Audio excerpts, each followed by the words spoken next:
today. We say welcome to the Baseball Night in America pregame show presented by Geico. Come on in for a night of baseball on Fox. We say hi. D-Train, Dontrell Willis is here.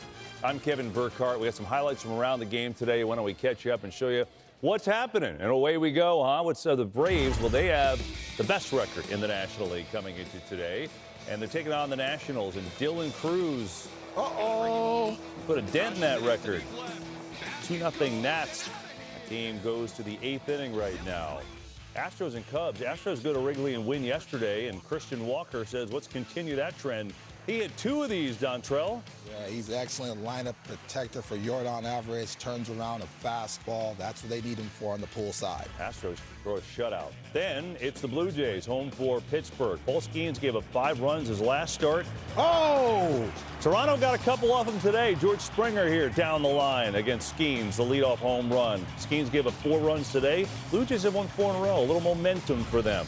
Told you the Cardinals and Reds played earlier, a doubleheader because of some rain. Jordan Walker has been one of the best stories this year. Yeah, finally getting a chance to go out there and play his game. I love the bat-the-ball skills and taco power. Show me the money. 8-1 for Walker. Then it's Twins-Red Sox. Victor Caratini flies out. Wilyer Abreu's got a great arm. Throwing home. Trevor Larnach trying to come on in. Throw. Looks like it beats him, but he got around it. Swim move. Wow, that is sweet. Twins trying to wrap up a W there. Well, there's Miguel Rojas for the Dodgers, who lose in Milwaukee last night. Matter of fact, they've lost 9 straight regular season games to the Brewers. Let's hear from Freddie Freeman and the Dodgers, who's with our Ken Rosenthal. Thanks, Kevin. Freddie, Roki Sasaki tonight, coming off his best start as a Dodger. It looks like he is progressing. Yeah. What do you see? Yeah, definitely. I think once he added the harder splitter, gave it another wrinkle to his repertoire. Last time was very, very impressive. The no walks was huge. If you can pound the zone with the stuff he has, keep your defense involved, that's usually what's going to happen is a longer start, and hopefully he can continue that today. Dodgers have won back-to-back World Series. Yeah. The wide expectation is you're going to be back in the playoffs. How does this team stay motivated through the middle months of the regular season? Yeah, I mean, we get asked that question a lot, but there's one goal every single year, and it's to win a World Series championship. And every game in May, June, July matter. We saw it last year. We missed out having home field advantage in the World Series by 1 game. So every game means something, and we don't take that lightly. Freddie, thanks a lot. Thanks, Kevin, back to you. All right, Ken, Freddie, appreciate it. So 2 of the top 3 teams in the league going at it here, and you see their ranks. It tells a story, although how they tell the story is completely different for the Brewers, right? You see where they are and why they're so good.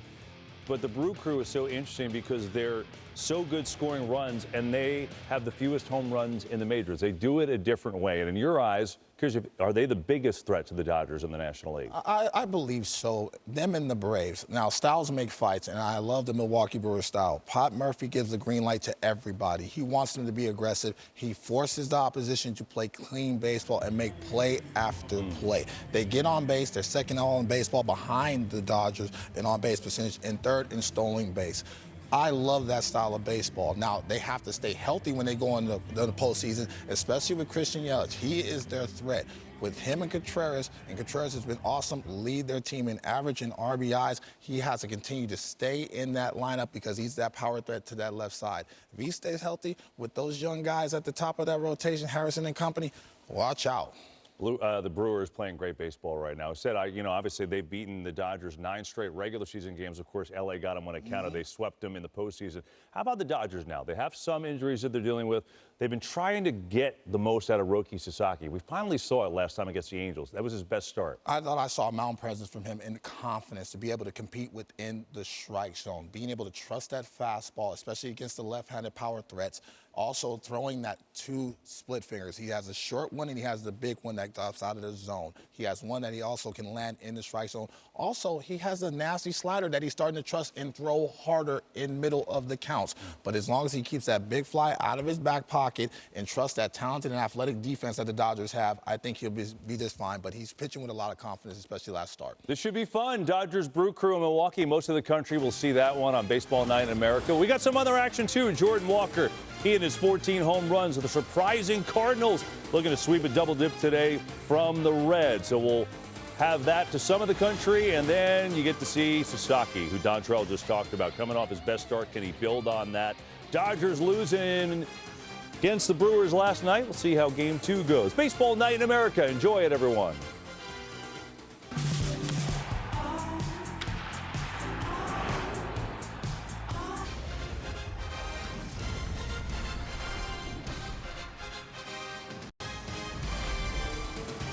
From Milwaukee, Wisconsin, an American Family Field, the home of Milwaukee Brewers. We've got baseball night in America. The defending champion Dodgers taking on the Brewers, and Shohei Ohtani trying to keep things rolling against Christian Yelich and the first place Brew Crew.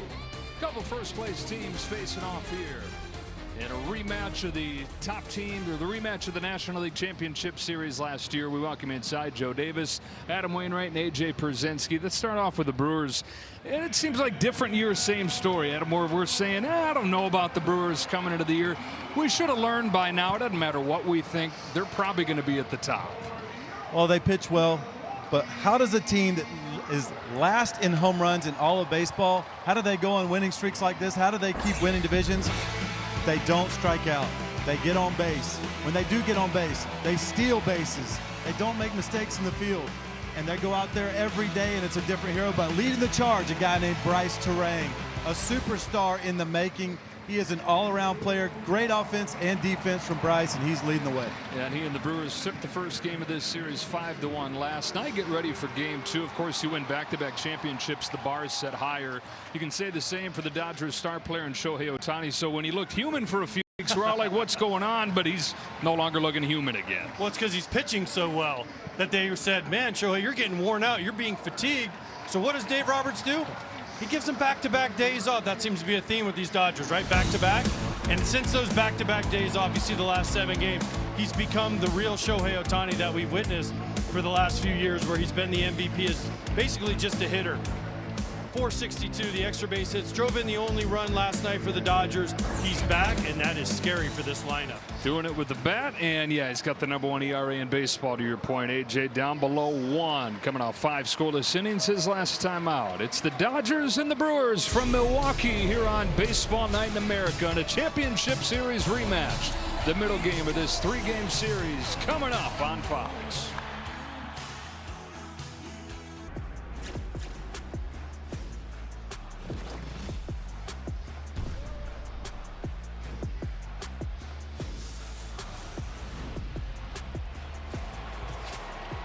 Ready to rock in Milwaukee with the roof closed here at American Family Field. It's been pretty much every day so far this season as Ohtani gets ready to lead things off for Dave Roberts' Dodgers. And the rest of the lineup will look like this with Mookie Betts and Freddie Freeman to follow.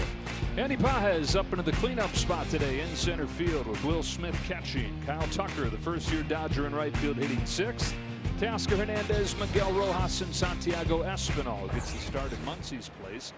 After Muncie was hit by the pitch last night, it's going to be Espinal the next couple of days here, and they face off with Robert Gasser, 26 years old, who started the season in AAA, made his first start last week, 3 runs over 4 innings, and lacked command in that game. Walked 2, hit 3. Yeah, we're going to see a nasty side-winded sweeper right here. He's got a low approach angle, so he's going to work that sinker and sweeper back-to-back, and then this guy's at the top every now and then with his 4-seam. Off we go with ball 1 inside on Ohtani. Ohtani's second in the National League in on-base percentage, #1 in the National League in ERA from the mound, and knocked in the Dodgers' lone run yesterday.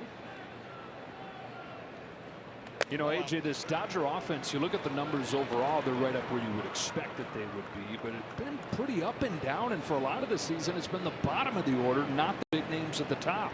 It has, but you just mentioned what Ohtani's doing at the plate with the on-base percentage. He's doing fine. He just hasn't wowed us. He hasn't had the wow factor, remember? Because everyone wants the 50-50, but with him pitching, the numbers have to fall a little bit because they don't want him to steal, and you get a little fatigued, as much as I don't want to say that. Big rip and a miss, 2-2. This is that low approach angle I'm talking about. He's going to be able to throw that at the top of the zone. It's going to stay above the barrel when he does that, but he works the sinker down. When he locates that down and he works his 4-seam up, he can be really tough. Here he comes with the 2-2, and it's very high on Ohtani. Not that high, though. Not that high. No, and what we saw last game out of him is he throws that big sweeper. He's got to start it at the left-hander's hip to make it in the strike zone. So the Dodgers know that coming in here. Shohei's only going to swing if he starts at his hip. On this payoff, he takes strike 3.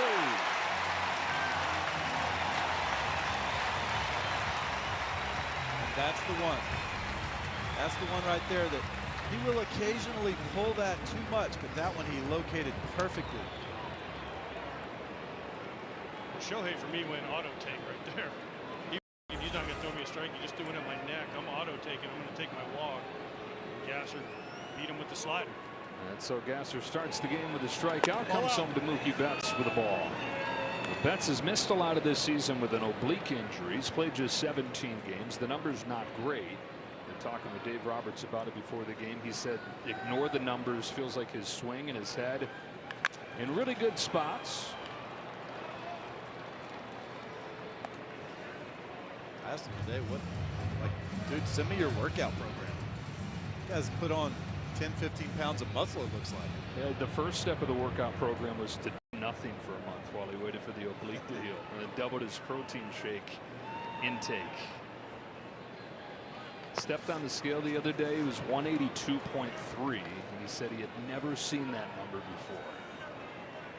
Said, I don't know if it actually helps me hit the ball farther, but I kind of like how it feels. So he's doing his best to maintain that weight. Now he's back to burning a couple thousand calories a day, doing all the baseball activity. AJ, how long do you have to go before you lose that weight if it doesn't work?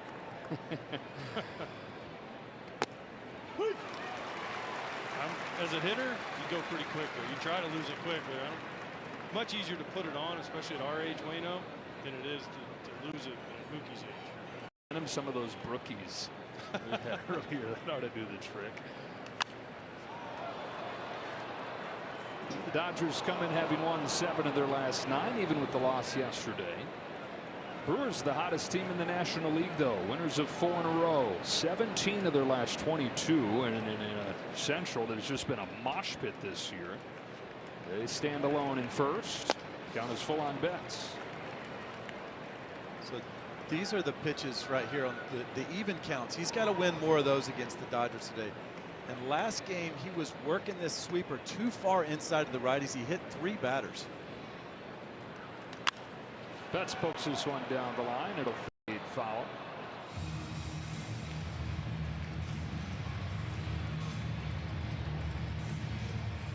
Well, the win for the Brewers last night, their 9th consecutive against the Dodgers during the regular season. But of course, Dave Roberts' team with the last laugh in the championship series sweep last year.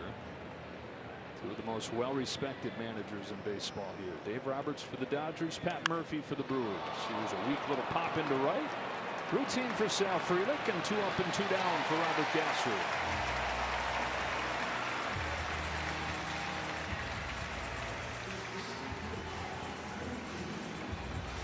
But now Freddie Freeman.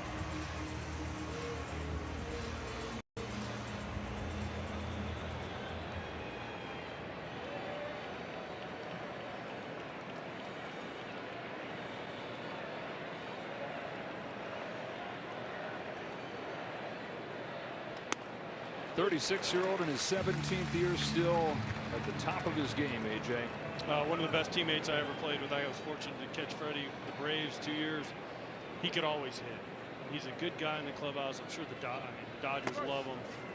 Gasser didn't love him trying to throw at him right there with a slider, but just a good guy, good human. He's going to go to the Hall of Fame one day, and I'm proud to say that I get to play with him for a couple years. This dude, he's a natural-born hitter. On his way to 3,000 if he can finish his career strong. He's got 2 seasons remaining, counting this one, on his current contract. He has talked about wanting to add 2 after that, which would take him to 20 seasons and give him a really good chance to reach 3,000. On this 2-1 from Gasser, fouls it into the glove, 2-2. It's refreshing, though, depending on how you look at baseball. He says 300 still matters to him. Most guys don't say that. They say OBP, OPS, slug. But for him, he says, I didn't hit 300. It was a bad year. Different mindset. 299 for his career, and you know that irks the heck out of him. Oh, yeah. Yeah, there's a big difference in 299 and 300. He was one of those guys that somebody said, if somebody hit 400 again, who would it be? I always said, like, that would probably be Freddie. As hard as that is today, it's probably possible. He takes the walk right here. I would think, Adam, and you face him throughout your career, but got to be frustrating facing a guy like that who just doesn't seem like has many holes that you can go to. Well, and he doesn't have many counts where you can just steal a strike on him. He told me, you know, sometimes you can ask hitters and they'll tell you what they're thinking, which is always really nice to know as a pitcher, but he just wanted to hit any strike. It didn't matter what pitch it was, what the count was. He wanted to hit any strike. And, you know, you can't just guide one in there against him. You always got to bring your nasty 0-2 stuff. You got to bring everything that you throw in the zone has to look like a ball out of your hand, ball to strike, and everything you throw out of the zone needs to look like a strike and go to ball, or you're not getting him out. We talk about the biggest stars for the Dodgers not necessarily clicking on all cylinders to this point of the year. Andy Pages right here, somebody who has broken out. Pops this one into foul ground at first. Vaughn has room to finish off this first inning, and it's a scoreless first for Gasser. Retreat, the new breakfast collection. Here for any time of day, but not for long. Here come the Brewers. The Jackson Churios set to lead things off for Pat Murphy. Then Bryce Terang and Andrew Vaughn. Christian Yelich, the veteran-most Brewer, bats cleanup. Gary Sanchez does the catching out of the 5 spot with Jake Bauers carrying in the 12-game hitting streak. Frelick, Ortiz, and David Hamilton to wrap things up against Roki Sasaki, whose numbers overall aren't pretty, but he's been much better lately, and he's coming off at him what was the best start of his young career. Yeah, and it's been a tale of two cities for him in April and May. May's looked a lot better, but last start out, 7 innings, no walks. That was the key to me, and he had his all-time best 8 strikeouts in the game.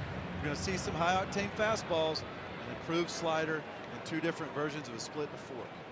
Churio leads off, and his first pitch is a ball inside, 1-0. Churio, one of the most talented young players in baseball, is in his 3rd season, and he's only 22. And a 1-0 from Sasaki. Drives a liner to center field. Pages will turn and watch it sail over his head. Bounces over the top of that yellow line, and so a leadoff double for Churio. That swing right there, Waino, is a key for the Brewers. If he throws you an off-speed pitch, fine, but you can't miss the heater. You cannot miss Sasaki's because he only throws a 4-seamer. So if you can get him down in the zone and hit it, it could be a long night or a quick night for Sasaki, depending on which side of the ledger you're on. But that's the key for me when you watch him pitch. If he throws you a fastball, you cannot miss it. And Churio didn't, and the Brewers trying to do what they did last night to Justin Robleski, and that is blitz him before he even knew what happened. Milwaukee got 4 runs in the first inning. 4 of the first 5 hitters came into score in that 5-1 Brewers win. And this, AJ, is what they can do to you. Bat to ball, and before you blink, it can be all kinds of pressure. Bat to ball, productive out, steal bases, take the extra base. It's a different style. It's starting to see it a little bit more. Even Dave Roberts acknowledged it. It's a little bit of a different game than what most teams play, which is waiting for the 3-run homer. They just constant pressure. This is the guy you were talking about right off at the top, Waino, and Bryce Terang, who more and more people across baseball are starting to hold in the highest regard, one of the top players in the league. Well, during the WBC this year, I visited Mark DeRosa. I said, tell me about your team. Who's surprising you right now? Who's kind of opening your eyes? He said, man, I tell you, this is a team full of stars. This may be one of the greatest rosters of all time ever assembled. He said, the guy that's opened everybody's eyes, not just mine, more than anyone, is Bryce Terang. So he's an absolute gamer. Pokes one down the line. It's a fair ball, and it's a Milwaukee lead in the blink of an eye. Back-to-back doubles to start it. Terang drives in Churio. 1-0, just like that. Exactly what we just talked about. Put the ball in play, productive at-bats, productive outs. This was not an out. This was one of the better fork ball splitters that Sasaki can throw. And Terang doesn't try to do too much. He just says, okay, I'll take my little flip double down the left field line. Dave Roberts, again, we talked about it. That's good hitting. That's good hitting, knowing what you're probably going to get and just putting the bat on the ball, and it leads to a run. And Terang, what he's done all year, if it's in, he's pulling it. If it's away, he's taking it the other way, and pitchers hate that. Andrew Vaughn fouls back the first one. Vaughn 2 for 4 yesterday with a double. Broke his hand on opening day, missed more than a month, but has come back and looked like he didn't take any time off. 333 in his 13 games.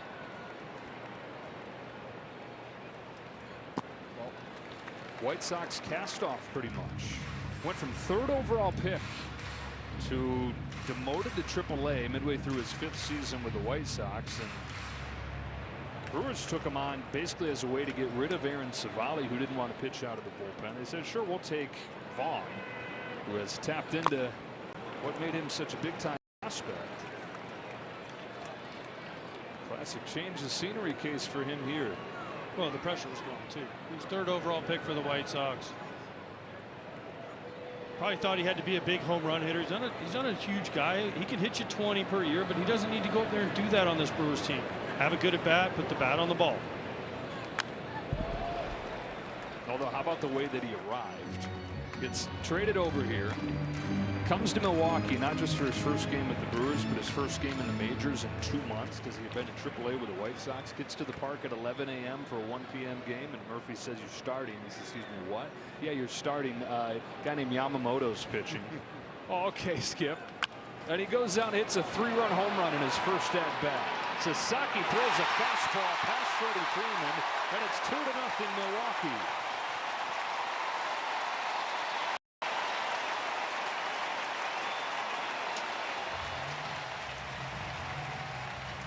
Put the ball in play. It's amazing when you put the ball in play. This ball's not hit very hard, doesn't go very far. Tough play for Sasaki. He does everything right except for the throws a little bit off because he has to rush. Really tough play. As we know, Wayno, pitchers are not the greatest athletes in the world. That's not true at all. I don't know what you're talking about. They are. As you're saying, they are. That the was not greatest an athletes in athletic the play world. there, but 1-0 on Christian Yelich. AJ pitched too in Little League. Just wasn't good enough to keep doing that. Easy, boys. First inning. Yeah. Pace yourselves.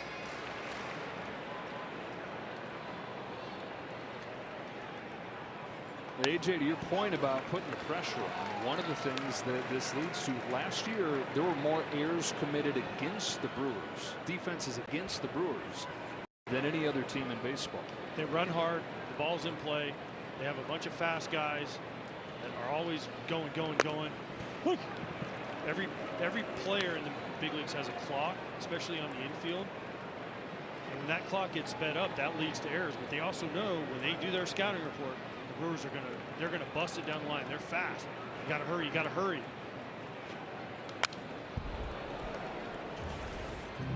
Watch this angle right here. You can see Freddie just doesn't have a chance. He does everything perfect. AJ said, oh, he just right away it just sailed right off his hands. You have to stay low and you have to drive through that throw. Almost you have to kind of aim. You can't lean towards the runner there. Bouncing ball left side. Espinal cuts it off. Shovels to Rojas. And finally, Sasaki and the Dodgers get the first out.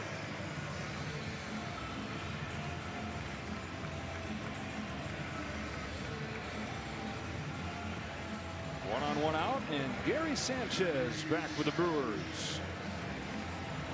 Not a lot of homers, but a lot of runs for this team. 32 on the board tonight on great at bat by Churio, great at bat by Terang, ball in play by Vaughn. It's 2-0. Pressure's still there. They have the top 5 in runs scored, even though they're second worst in slug. Sanchez guy brings him a little bit of that slug. Different way to play. There's different ways to play this game. Not everyone has to be a 30 homer guy. Ball. That's the pitch I wanted to use more right there. A little slider is late breaking. He controls it in the strike zone well. Works off his fastball, and when he pitches well, he uses his four seam at the bottom. I really think he should learn a sinker or a one seam or something. That's the trouble. That's the problem pitch right there. When we make those arm side up pitches, it's a hard. Just there's not much love up there. You know, you just can't.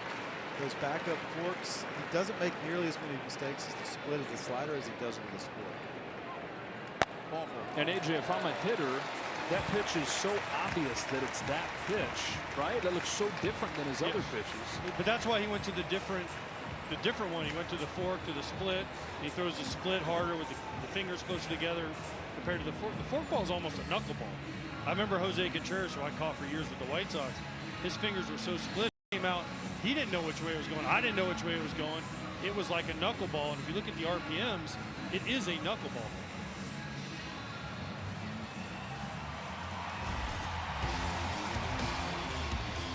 Two different versions of it here, Wayne. Here's the splitter. This is a new pitch for him. It's much harder. It looks like it's fastball. Look at the drop off the table right there. It looks exactly like it's here. And the fork ball comes out, as AJ said, it comes out on a higher plane. Knuckling. Now that was a good one. Now we just don't see many of them executed that way.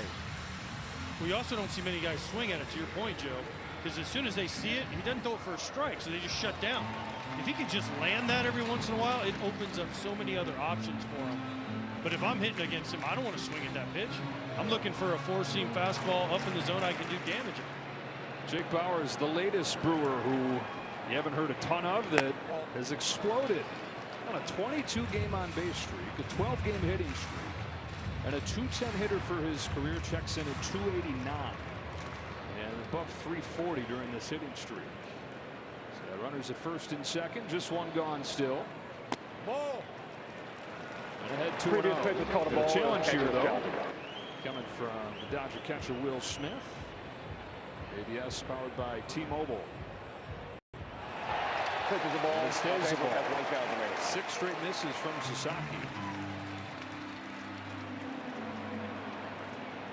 The Dodger fans were crossing their fingers that they could believe what they saw last weekend against the worst team in baseball in the Angels, where Sasaki went those 7 innings, knowing that this was going to be a different kind of challenge. And so far, the Brewers have sent Sasaki a step back. Behind in the count, only 1 of 6 first pitch strikes. He's already got 23 pitches with 1 out in the first, 4 balls and strikes. This is the bad Sasaki so far in this first inning.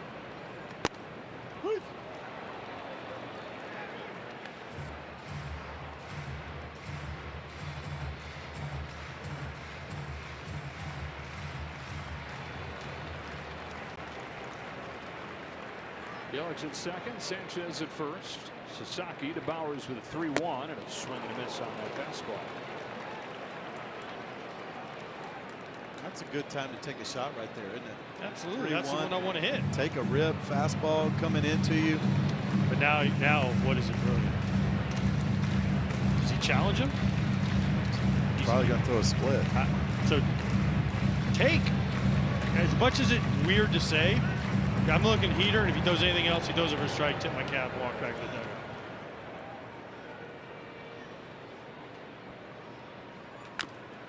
Was the fastball, and he fouled it back. But he was late. See how he was late on that one? After 3-1, he was ready on time. 3-2, he was late, because in the back of a hitter's mind, I don't want to look stupid on the split. I don't want to look dumb. I don't want to look foolish. Look how fooled I got. So you're a little bit more protective.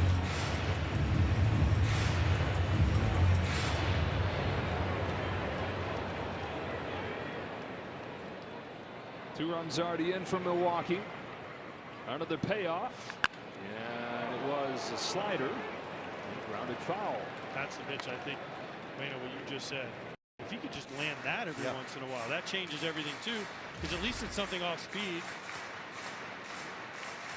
Yeah, you see he's way out front, one hand in it, pulled in the dugout. He works his 4-seam down. Slider, the split worked right off of that so well. This at bat, he's throwing some quality pitches. This is looking better. This is like he was in Anaheim. Yeah, but he was 3-0. He's 3-0. This is still what, the 7th pitch of this at bat? The last 2 have been good. This is the 9th pitch. Yeah, the last 2 have been great. What have you done for me lately? 9th pitch coming here. Bauers swings and misses. Went to another slider to finish him.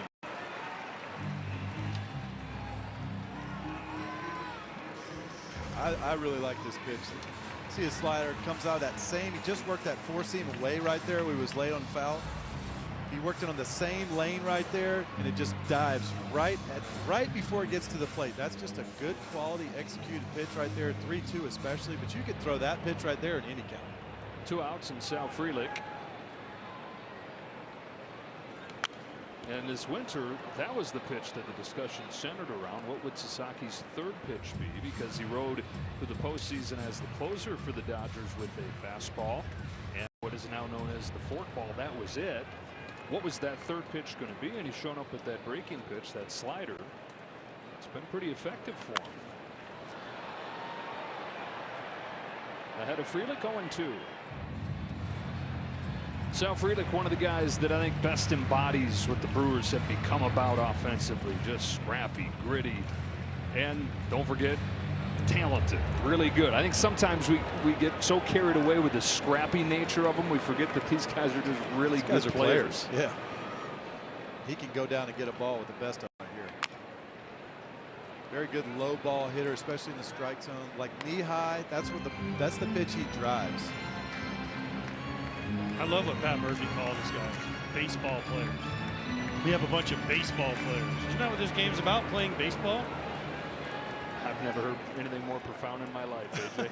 I mean, that's Murph. But it's Murph the highest of compliment in baseball speak. 97 wins last year for Milwaukee. That's not that long ago, but I think still people hear that and say, wait a minute, what? The Brewers had more wins than anybody in baseball last year. Franchise record. 4th division title in 5 years. This is nothing new. Don't forget. Think about the Brewers. They lose Willie Adames. They trade Josh Hader. They lose Devin Williams. They trade Corbin Burns.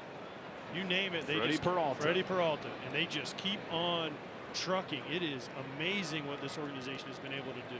Lose Craig Counsell. Pat Murphy's right there to take over.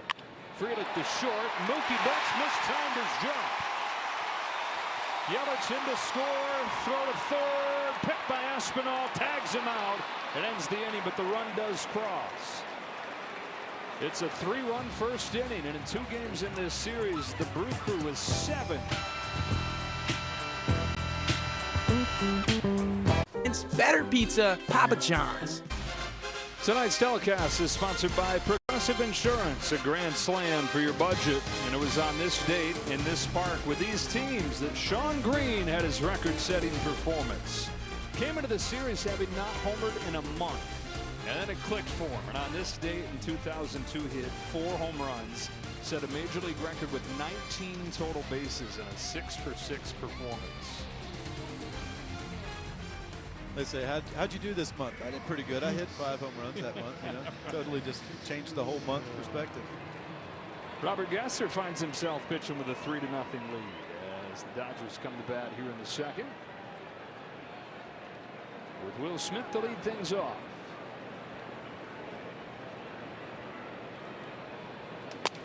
Smith, an all-star year in and year out. Hero in the World Series last year.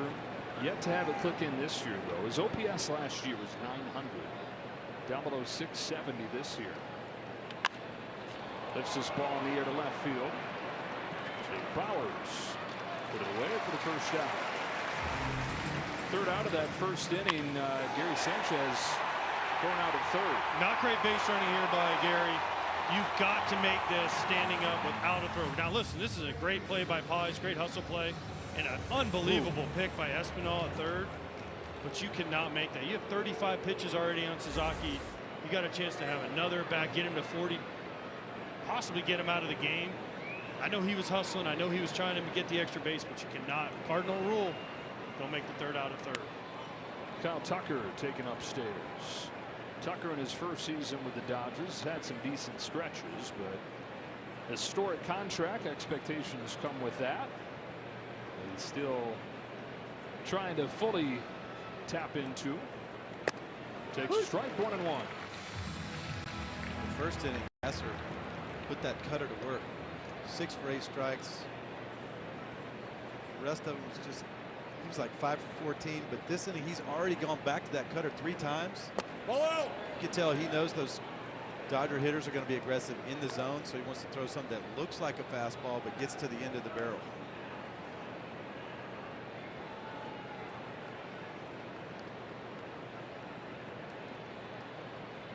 Kicks and deals a 2-1. Tucker pulls a line drive over Vaughn and down the right field line. Extra bases for Kyle Tucker. He's going to keep going on his way to third. Range relay is high. Backed up by Gasser. It's as if he threw it right to him. But Kyle Tucker's got himself a 1-out triple. That's a triple, bro. It looked like he must have rattled around in the corner pretty good, because I thought that was a double. By the time Freeland got over there, though, it just stuck. He had to go get it. Good base running by Kyle Tucker. To get his first triple as a Dodger. Kyle runs well, too.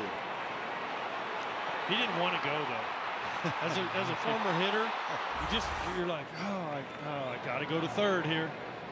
Double's good. Double's good enough right now. Yeah, I think not anymore. Strike on Tasker Hernandez. It's almost like when you know you have to go to third, in your mind you're like, oh, I have to go to third here. I can't just shut it down. You think every hitter thinks that way, or is that just you as a catcher? Not the really fast guys. They wanted triples. Meanwhile, Gasser just provided every pitching coach in Big League Baseball with the video they needed to show their guys how to back up bases and how important it is. 29 teams will be showing that exact video of him backing up the base and saving another run right there. They'll in the stands. Look at a clip from a Tom Amansky teaching tape from back in the 90s. 1 and 2 on Hernandez. Yep. Even when it stinks, you got to get there. You still got a job to do. The only place you can't be is still on the mound. Look at that. Dead center. Yeah, that's right. Backed it up.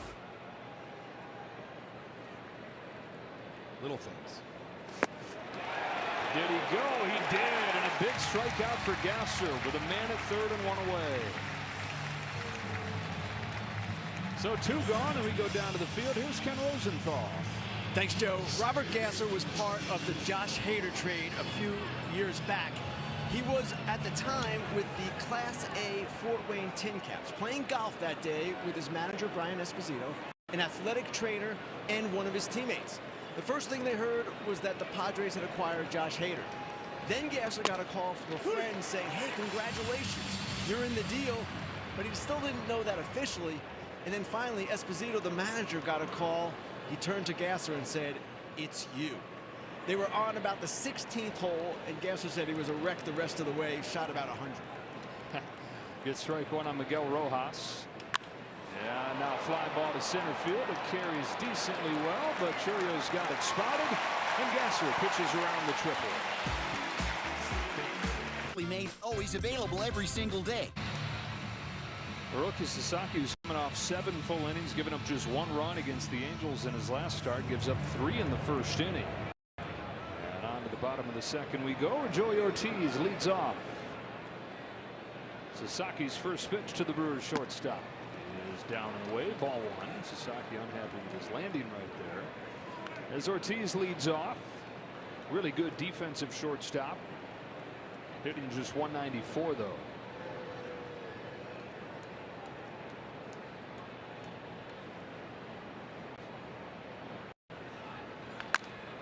Chopper to third and Espinal. That's a fair ball and not an easy play, but he makes it. Santiago Espinal, just his 9th start of the year. After months he got hit by the pitch last night. Smooth over there though. Best part of this, the way he threw it. He knew he couldn't get it there in the air. That Freddie Freeman, he's got gold over there. Pick it. Look, long hop. Perfect right to Freddie. That was a nice play by Espinal. Set your feet, throw it low, gives him a chance.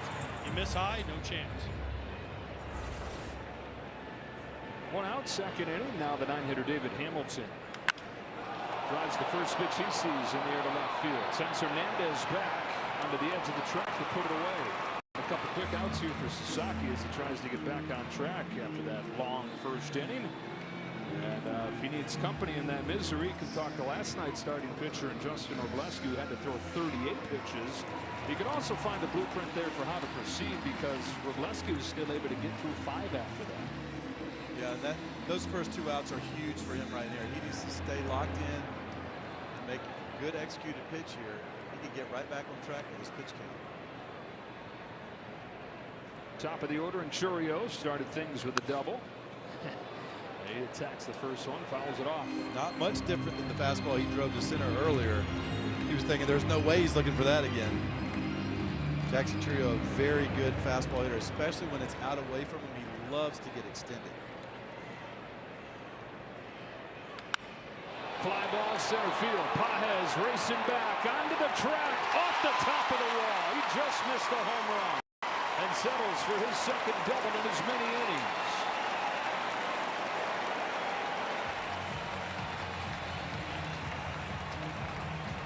In those hands extended. Ooh, little slider, doesn't do much. Full extension, hits his ball off the yellow line, inch from being a home run. What a swing.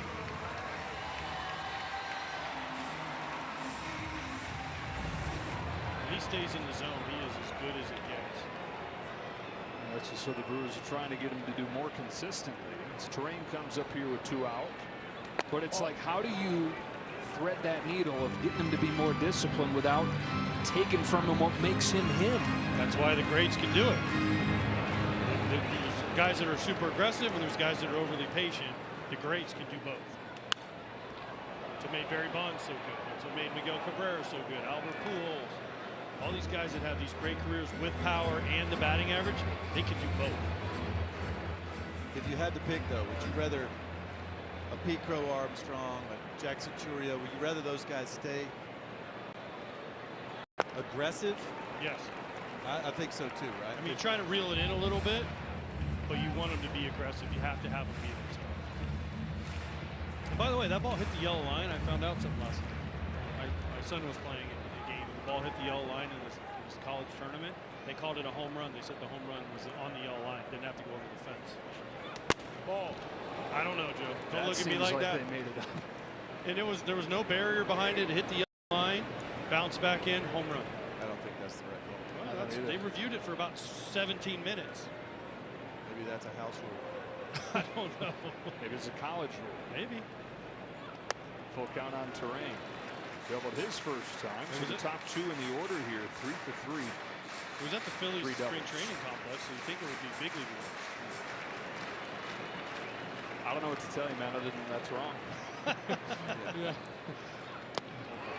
Terrain takes the walk. Second one that Sasaki's issued. MLB Plus is new this year. You can stream MLB Network 24/7 in the U.S. and select out-of-market games every week and get live radio broadcasts of every game, game day 3D, big inning, and minor league action. Go to MLB.com/MLB Plus to subscribe today. This is a big at-bat for me in this game. Remember you said he had a quick 2 outs, and now all of a sudden Andrew Vaughn does something here. This game could get out of reach like the one did last night. And if he gets a hit or has a long at-bat, his pitch count is still elevated. Vaughn reached on an error his first time. Takes ball 1.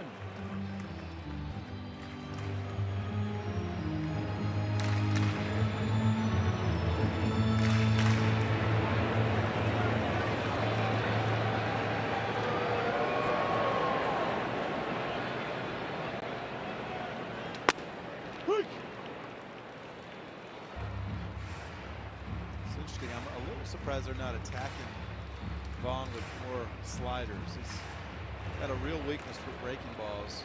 Surely they know that coming into the game. You would think they'd get into big spots like this and just flood it. It's a fastball. It's driven in the air to right field, but a bit off the end of the bat. And Kyle Tucker will put it away. Sasaki's able to get out of it unscathed.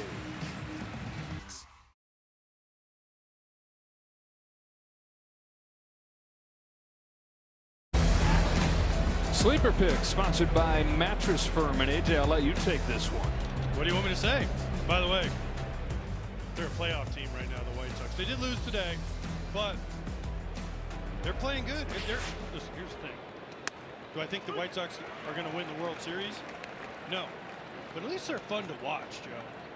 They score some runs. They hit some homers. They got some young Miguel Vargas, ex-Dodger, figured it out. Murakami, Colson Montgomery. They have some pieces, and after coming off 3 straight 100-loss seasons, White Sox fans need something positive. And this year, and by the way, if you haven't seen Davis Martin pitch, check him out. He's pretty good. After AJ says, what do you want me to say? He gives us the full rundown. What do you want to say? I'll say all of it. Right. I'm not saying I watch every game, but I probably kind of maybe watch. 99% of them. Santiago Espinal leading off this third for the Dodgers, hitting ninth today. And his ninth start for the team. Former Blue Jay, former Red. Ohtani and Betts to follow. You know, Milwaukee, one of the youngest rotations in baseball. We talk about they trade Corbin Burns, they trade Freddie Peralta, and they just keep finding guys to plug in there and continue to thrive. You've got Gasser off to a good start today. Logan Henderson yesterday, 24 years old, threw 5 scoreless innings. You know about the Miz, 24-inning scoreless streak for him. And how about Kyle Harrison, who they got from the Red Sox this offseason, 5-1 with a 1.77. Yeah, Kyle's been incredible. But if you talk to anybody who knows Major League Baseball, they will tell you the Brewers are a top 2 pitching development system. Down the line to right, long way to go for Sal Frelick. He's there. What is it? There's a lot of debate there between, like, Cleveland, incredible, Brewers, incredible, but everyone says those 2 teams, they just do a great job of developing their pitchers. They bring these guys up, they're prepared, they're ready, they know how to get the most out of their deliveries. They're teaching those guys. They've got a system, and a lot of organizations out there are trying to hire away Cleveland Guardian coaches and front office and Brewers. Dodgers to get their second look at Gasser. Strike 1 on Ohtani. First time he faced him, he struck him out through 6 pitches, 5 different pitches out of those 6. Has him off balance and a little pop up. Right side terrain. 2 out. He may not see Ohtani again, but he struck him out with that front hip sweeper the first time. He threw him back-to-back to start the at-bat there. The next at-bat, if he does face him again, he's got to be very, very careful, this guy, with that pitch. Gets away with it right there, though. And he's gone 2 up and 2 down in the third. He faces Betts with the bases empty.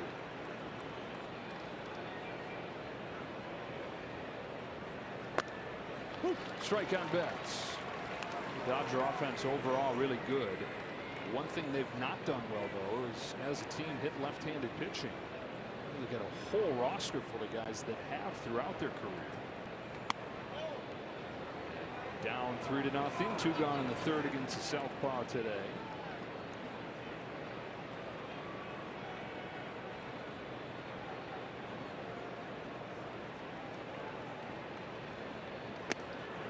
Strike 2.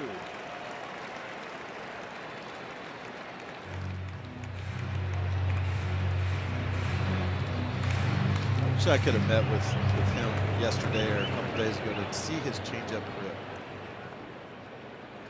It's only 1 or 2 miles an hour off his heater. Sometimes it's the same speed as the heater, and it reads a changeup. And I think I've seen in the videos, I tried to slow him down as much as possible. It does look like a changeup grip. I don't know how that's possible. Fly ball the other way. Frelick is back. He's got plenty of room. And that does it for the Dodgers in the top of the third. Jacob Mizorowski is going to join us when we come back. Is your mattress giving you aches and pains? I'm just so excited I could choke you. Okay, no, don't. All right. The Breadwinner. Rated PG. And he has kept on growing and rolling this season. Jacob Mizorowski, one of the top pitchers in baseball already. And he's with us as Roki Sasaki delivers a strike to Christian Yelich. And we were joking with you during the break. We don't know, Jacob, Miz, the Miz. What is the formal way to say hey to you these days?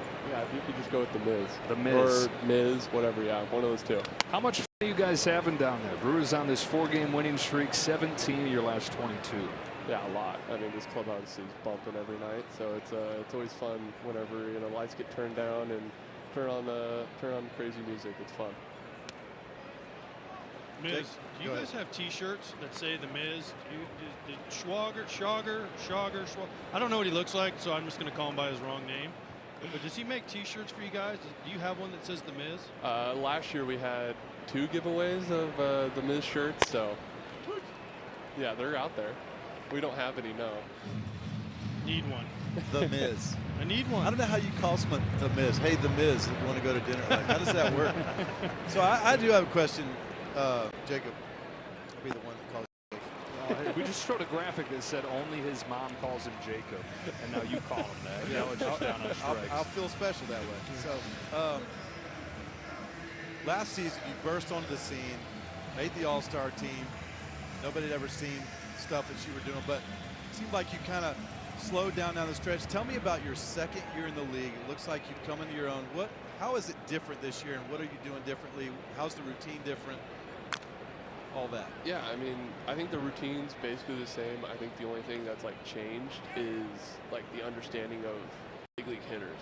And I think like, you know, coming from like AAA to big leagues was a huge jump. Just like the fact that the guys don't swing. I mean, you know, you got a guy like Freddie that'll sit in the box and watch 4 pitches and know exactly where the zone is, where the guys in AAA are like, oh, it's somewhere close, and they'll swing out their, you know, out their shoes, and it's crazy like that. So The Miz. We've talked about this before. Have you been recruiting for Team Poland for the next WBC? I have not. You know, I was looking back on the you know, family history. I think I might be too far outside of it. No, so. what? Your last name is Mizorowski. I know. To play for Poland, you just have to know. You have to have met somebody from Poland once, I think. Or the last 3 of your last name has to say ski. Like Robleski, he'd be a perfect guy for you to start recruiting. Okay. Also, I heard Skeens is part Polish. Yeah. Oh, that'd be nice. Popping to shallow right. Rojas over the shoulder makes the catch. Skeens is American. 24 1/3 consecutive scoreless innings for Jacob Mizorowski, leading the majors in strikeouts. An opponent's average 254 pitches of 100 miles per hour plus. And we were talking about how it doesn't matter what the name is, it doesn't matter what the background is. It seems like the Brewers get the most out of their pitchers. And I asked Waino, what is the reason? And he said, I don't know, but you being on the inside, Miz, what is it that the Brewers do that extracts the most out of it? Seems like all their pitchers. You know, I think it's the masterminds right there at the end of the dugout for me. You know, Jim and Hookie. Those guys are, you know, in everyone's back pocket in catch play during the, you know, between games. And at every bullpen, they always have something they want to add, subtract. So it's one of those. And then, of course, all the guys upstairs in the boxes up there that are just, yeah. You know, just have so much technology that they're awesome with. Well, Miz, we appreciate your time and continued success, okay? Yes, of course. Thank you, guys. All right. The Miz joining us here in Milwaukee. Sasaki with a clear. Impossible dream to find. Welcome back to Milwaukee, here with Dodgers manager Dave Roberts. Dave, Roki Sasaki gave up 3 in the first inning. What have you seen since? I think since I've seen better fastball command. I think he's allowed that to set up his split, and you saw that in that last at bat right there. And you know, yeah, the first inning, I think that, you know, typical of what the Brewers do. You saw the Terang gets behind and flares the ball over there.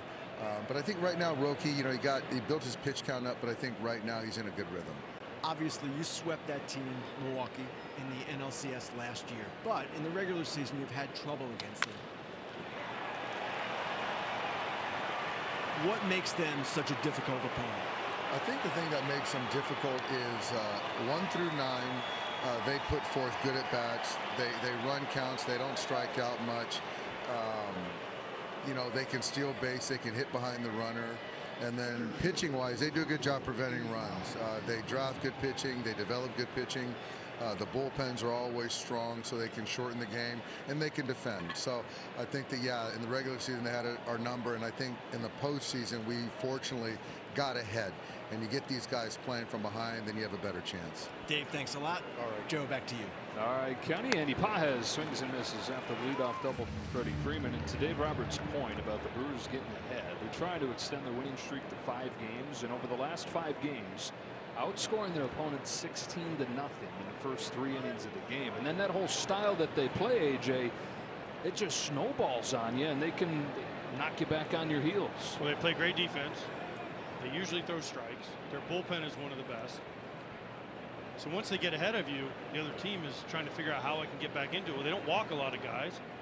They don't make errors.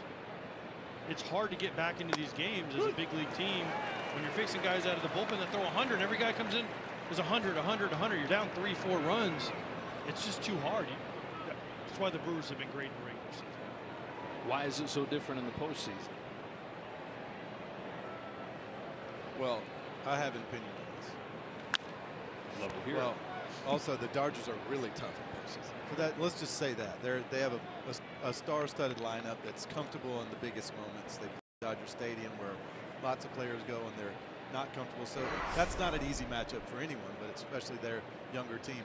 But when you don't throw a lot of innings with your starting pitchers and you use up your bullpen a lot, we've seen this. Pages scorches one to the left field corner, and that'll get the Dodgers on the board. Back-to-back doubles to open this fourth for Freeman and Pages, and it's 3-1. Hold that thought, Wayno.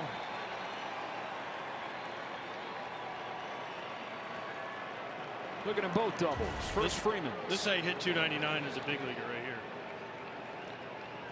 Just slap the ball the other way, left on left, stays on a fast Freddie hustling, gets a double, and then Pages just gets his ball up and rifles it down the left field line. He wasn't trying to get him over right there. He was trying to get him in. So a 3-1 game. Will Smith comes up representing the tying run. Pages snaps an 0 for 13 with that RBI double. Continue what you were saying though. Yeah, I was just saying we've seen a lot of the Twins have been this way. A lot of lower market teams have done this where their pitchers, their starting pitchers, they go out there, they throw 4 or 5 innings. The bullpen's covering 4 innings every single night. By the end of the regular season, and to center and caught by Churia. Pages hangs out. By the end of the regular season, the team is gassed. Pitchers are gassed. But look, I mean, they won a tough series against the Cubs last year, and they ran up against the Buzzsaw, who won back-to-back World Series. So that's, I mean, it's not an easy thing. It is so hard to win the World Series. I mean, the best team before the last 4 or 5 years, the Dodgers hadn't won a World Series in who knows how long. It's just not, and they were great every single year. It's just not easy to win. You need a couple of veteran players in there making those young guys comfortable in the big moments. Need a couple of stars too. One away, Kyle Tucker, who had a double his first time, or had a triple his first time, takes low. How about from an offensive standpoint, though? There's this discussion about, okay, bat to ball and this pressure-oriented style plays. But does it ultimately in October? Because October after October, we see those teams fall to the home run hitting teams. But you also see them falling to teams who have ace #1 type pitchers. The Dodgers were throwing out #1 pitcher after #1 pitcher last year. But that's what you're going to face that time of year. Right, but that's also the Brewers really haven't had a #1 type, like true ace pitcher in a while. Am I right? To match up. But they didn't pitch bad last year. They pitched well against the Dodgers. The Dodgers just didn't give up any runs. Wait, who didn't have an ace pitcher? Previous pitch was called a ball. The catcher's challenge. Well, the Brewers had, I mean, they've had some solid starting pitching. Don't get me wrong. Maybe a challenge here. Pitch is overturned again. It's overturned. Good one by Sanchez. Freddie Peralta is solid, but the Dodgers are running out there Yamamoto and Snell 1 and 2. Those guys are Cy Young winning type pitchers. Those guys are nasty. And that's not to take away from Freddie. He's a great pitcher, but these guys are stars.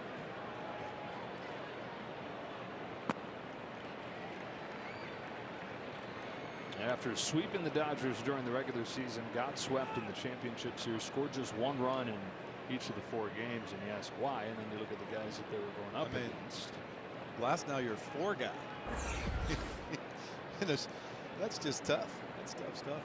But Yamamoto, one of the all-time great performances in postseason history last year. Just amazing what he was doing.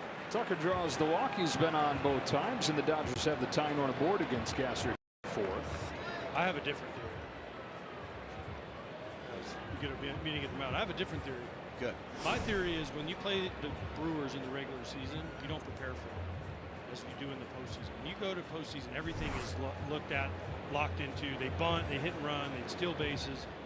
Everybody gets better at it. When you run into them on a random weekend, you don't have time necessarily like you do in the postseason to really take a look at some stuff.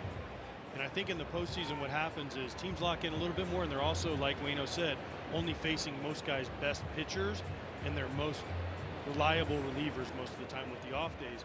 So you don't get that little lull where you're facing the 26th guy, the 13th pitcher on a staff that often, where you can try to make up some of your advantage. And as soon as someone gets in trouble, they get yanked out of the game, and here comes the #1 reliever.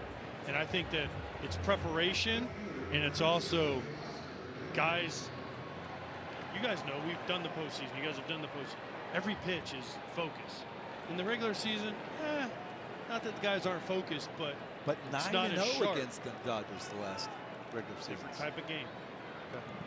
And then when you're facing those very best pitchers, typically the way you beat them is not by pressure, pressure, pressure. It's that one big swing that, again, they're last in the majors in home runs. There's nothing bad. In fact, everything is good about the style that they play. But typically the teams that are standing at the very end, if they have that, they also have the slug component. It's too hard to get 3 or 4 hits against the pitchers we just showed, night in and night out. You have to have one guy run into a 3-run homer. Hernandez takes a strike, 0-2. Well, look at the Blue Jays last year. It's easy to say, well, the Brewers are just like the Blue Jays, bat to ball, high average, put the pressure on. Yes, but the Blue Jays also hit the ball out of the park. They were top 10 in slug and home runs to complement the bat to ball. Here's a high fly ball off to the bat of Hernandez, hooking to the corner, off the foul pole and gone. And with one big swing, Teoscar Hernandez has flipped the score. There it is on cue. The great equalizer. The home run makes it 4-3 Dodgers.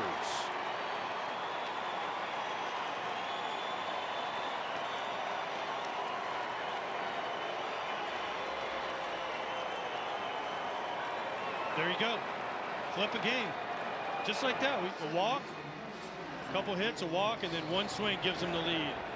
That's exactly what we were just talking about. The Brewers, do they hit homers? Yes. But if you go through this Dodgers lineup, 1 through 9, you normally can hit you a homer. Miguel Rojas had the biggest homer of the season last year for him. Here he is here, taking a strike. And what they do, I mean, the hallmark of what the Dodgers offense has been the last decade to me is they pass the baton. These guys find ways to get on, and they don't get greedy. They pass it to the next guy if they don't get the pitch they want. It's that blend of power and patience. That's the cutter. He's been that. Oh, there's a sweeper. He's been throwing that cutter sweeper into the righties, away to the lefties. He's used it a lot. Teoscar just stayed inside that ball, kept it fair. That's impressive. That ball's way off the plate. Yes, but do you remember his first at bat? He punched him out with the guy on third on that pitch, and he almost fell down swinging at that time. He got to 2 strikes. He said, he ain't getting me with that pitch. That's big league veteran hitters. Rojas flies into right center field and caught by Frelick as we get another look at Hernandez's 3rd home run in his last 8 games. To your point too, AJ, before that pitch was almost off his foot. And when you come back in there, you better get it in there to a guy like Teoscar. Teoscar just sent that. He's got some of the easiest pop in all of baseball. 2 outs for Espinal. Taken outside, ball 1. So the Dodgers with a 4th spot here in the 4th. Down 3-0 to take the lead as they try to tie this series at a game apiece, looking for their 8th win in their last 10. Ahead of the Padres in the National League West. Took 2 of 3 from San Diego earlier this week in the first head-to-head meetings this year between the clubs. Brewers coming off sweeping the Cubs at Wrigley Field. The Cubs hadn't lost in about a month to take control at the top of the division. What a division it has been. What a race the National League Central is going to be this year. Still, we're almost in June. All 5 teams above 500.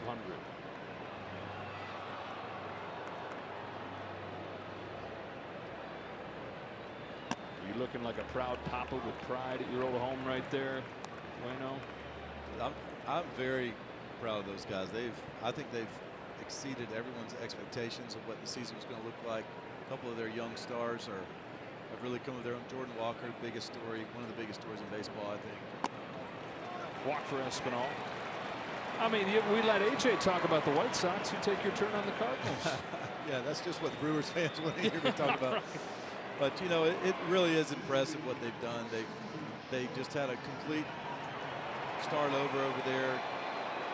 Traded a bunch of their good players, got rid of a couple of their starter pitchers, legendary players, Goldschmidt and Arenado not there anymore. And these young guys have stepped up, and that division, though, to your point, is going to be a battle all year.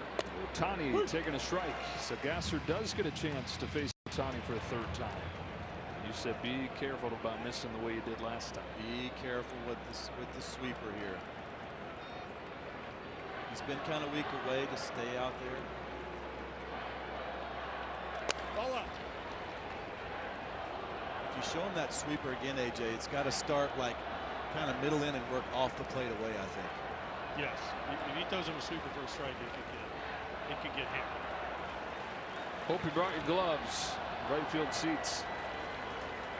If so.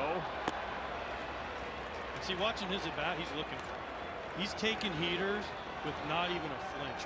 There's not even a, I'm going to swing. He is, for me, if I'm catching, I'm watching this going, he is looking for something breaking. If I throw a breaking ball, it has got to be off the plate away.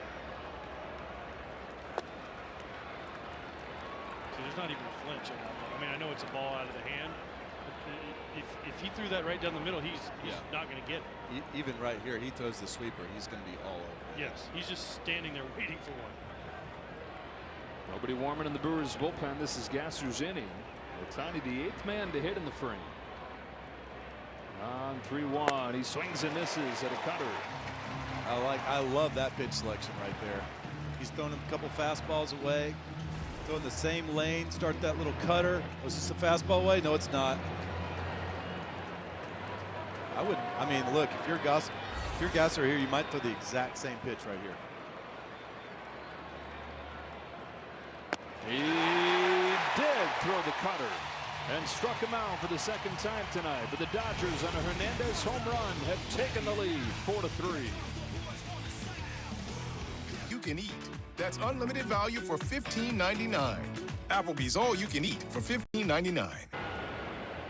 Welcome back to Milwaukee, where the Dodgers have taken a 4-3 lead. We're here with Brewers manager Pat Murphy. Pat, Robert Gasser that inning, what did you see? Yeah, he's been great up until that point. You know, he walked a couple guys, gave up some hard contact, 2 0-2 hits.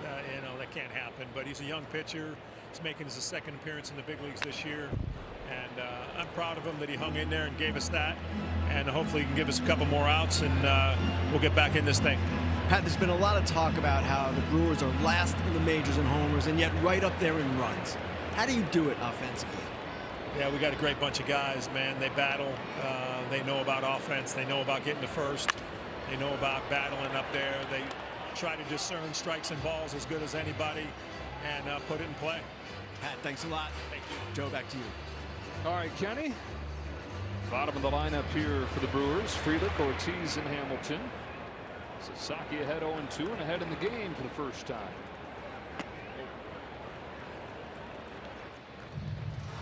1-2 on Frelick. Knocked in a run with a single his first time.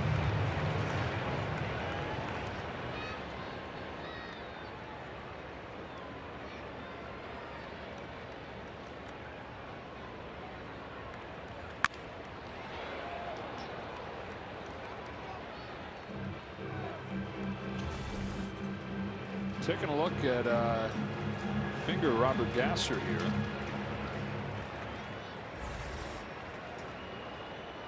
Looked to me like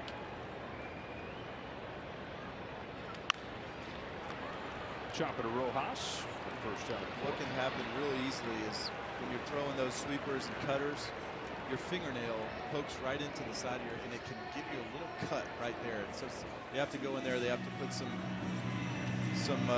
kind of, I don't know what it is. Like it's almost like gunpowder. It plugs that. plugs that cut, maybe a little super glue even, and then they file it off. But it's not a rare thing. That happens sometimes. And that's not going to bug you? Well, it does make it a little more uncomfortable, but it's not the end. Joey Ortiz with one away takes the ball. What's the blue stuff on his fingers? See that? It looked like he had blue stuff all over his fingers. Could be the paint from rubbing the ball. Yeah, that's what I mean. He's got a little blood blister at the top there. So what they'll do is they'll come in and they'll pop it. They'll come in there and they'll pop it. If it's a cut or a blood blister, they'll pop it. They'll put that stuff in there to make it not bleed anymore, and then you're okay. Until they pop it, it's real uncomfortable. 2-1 from Sasaki. What have you seen from Sasaki, Adam, as this outing has gone on? Well, I think this is the second start in a row we've seen him throw his slider successfully. Last start, they were 0 for 5 against it, and he threw a season high 25 of them. Tonight he's got 18 of them, and they're 1 for 5 against it. I mean, it's you know, the hitters tell you what you need to work on. The hitters tell you what works, what doesn't work. I think the hitters were telling him the fork ball up in the zone, not so great. Split down, yeah. Slider down, yes. Fastball down, yes. When he gets his fastball up, his fastball doesn't have really any carry to it. It's just a very average, as far as analytically goes, fastball. And so working it up in the zone is kind of tough. Right there. That's the lane he needs to work it. And then if he does that, then he can throw his slider down off of it, and he can throw his split down off of it. He's got great downhill plane when he gets on top of the ball out front like that. Pinpoint to make it a full count on Ortiz. Right back there, grounded past him. Rojas behind the bag. 2 up and 2 down. The greatest spectacle in racing is coming. The 110th running to the Indianapolis 500. Don't miss the pageantry and tradition of the biggest race in motorsports. Coverage begins at 10 a.m. Eastern with a green flag at 12:30 tomorrow on Fox.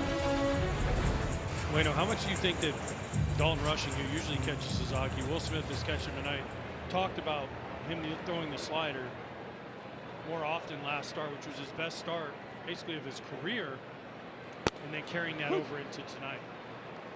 I think they definitely put that bug in his ear, just like, hey, let's be aggressive with this pitch. There's no slug against it. We're getting good results with it. Hamilton drives this ball to center field. Pages has room, and hold that thought as we move along to the 5th. Call to the team that shows up fast to make things right. Serve Pro, like it never even happened. Biggest swing of the game came from that man, Teoscar Hernandez, flipping the score around. 4-3 Dodgers on his 3-run home run, and we go to the top of the 5th. Gasser stays out there, and Mookie Betts hooks the first pitch he throws foul. 2, 3, and 4 for LA with Freeman and Pages to follow. It's kind of been a tale of 2 different games almost. The first inning for the Brewers scored all their runs, 3 runs. Since then, 1 for 10, no runs. And then Gasser, first 3 innings, 1 for 10, no runs for the Dodgers. And then the 4th inning, 4 runs. Obviously with the home run, 2 doubles, and 2 walks. It's been two different games. Similar start to yesterday's game where the Brewers jumped out in front in the first inning, but Dodgers yesterday, while they had a bunch of chances, couldn't come up with a big hit. 1 for 17 with men on base in yesterday's game. 5-1 Milwaukee win.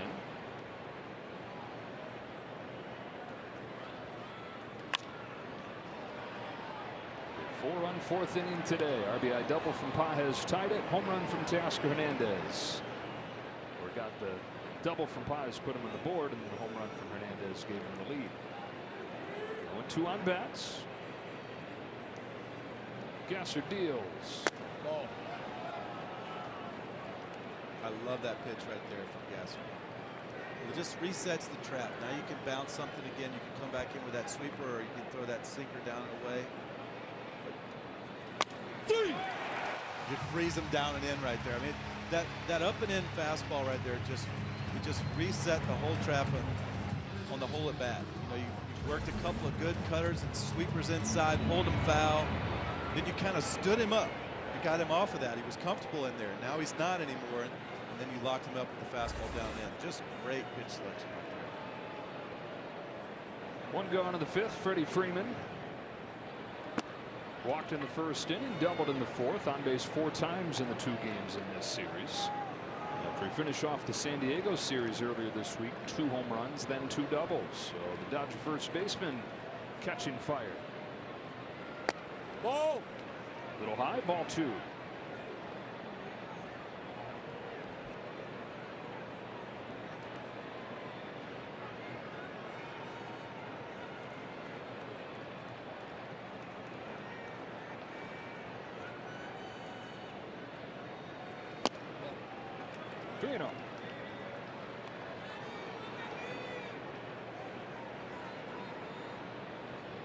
Gasser getting close to the end of the line. 79 pitches in his first game. This is his 87th here. And he saw Grant Anderson's ready.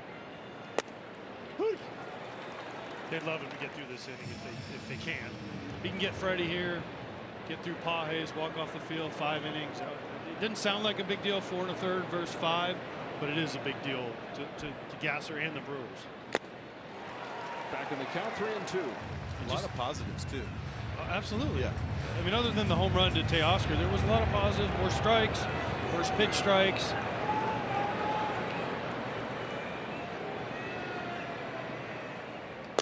Ends up losing him. And the third, I think that the 4th walk that he's issued. And that will be the end of the line for Gasser as Pat Murphy comes out. Freddie Freeman aboard for the 3rd time today. Robert Gasser's day comes to a close.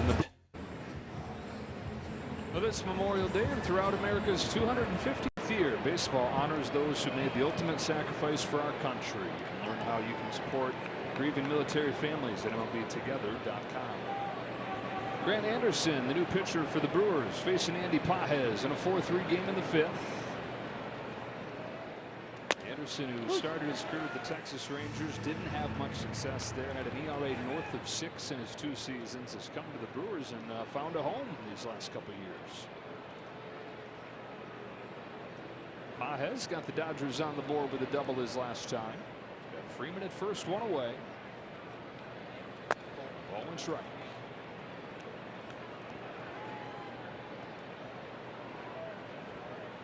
Double for Pages, snapped an 0 for 13 slot. A lot of the year he was their best hitter. One of the best hitters in baseball for the first month.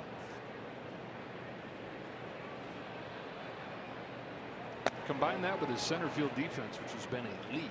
A position like that, you've got a super valuable player here.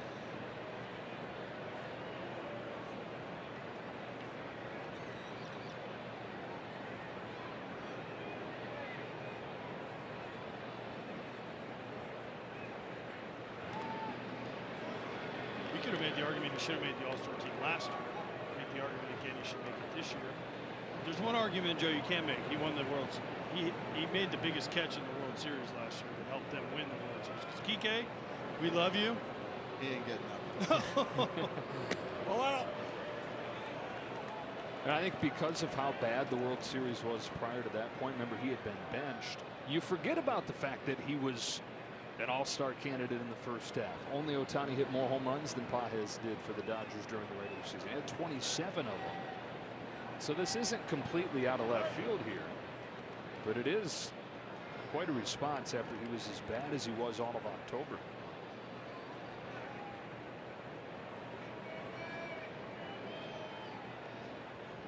And one of the best run producers in the league this year is hitting .350 with men on base. On this 3-1 pitch, swings and misses, and the count is full. Good Hands Play, sponsored by Allstate, and here it was. Just had checked into the game, taken over for Tommy Edman, who had a bum ankle at that point, and saved the day. What would have been the walk-off hit for Ernie Clement turned into an iconic catch for Andy Pages. Into center field he goes here. Jackson Churio, much lower level of difficulty. 2 out. Kike said he was going to catch that. I remember seeing the interview. He's like, "Oh, I had it." I'm thinking that ball was bouncing like crazy. You know, he wasn't real confident if he was being honest. I mean, he is in the zip code of being able to be there, but been a tough one. He also got truck stick. He did. He did. Got middle linebacker there. He's not a little guy, Andy Paez, or Smith fouling it off. So many moments in that game 7, really just in that 9th inning alone. It's like, oh yeah. That happened, and then that happened, and then that happened. So many moments that led to the Dodgers somehow pulling it out. And then Will Smith hit the home run to win. There goes Freddie Freeman. Throw down won't happen. And a stolen base for Freeman. I was watching him earlier. Freddie had a big lead early, and then they picked off. They threw over once to get him back towards first a little bit, but he was thinking about going that entire time. He had him timed up. Second of the season for Freeman. They both come over the last 10 games.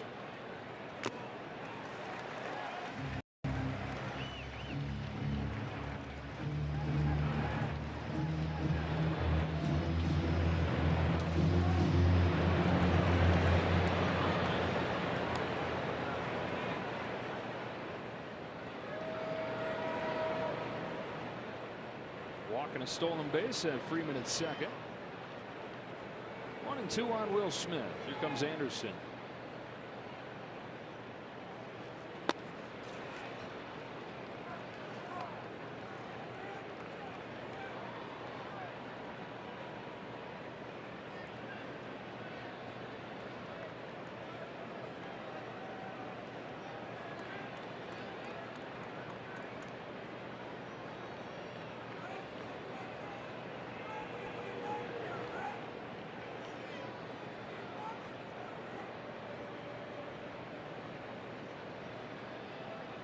Now a 2-2.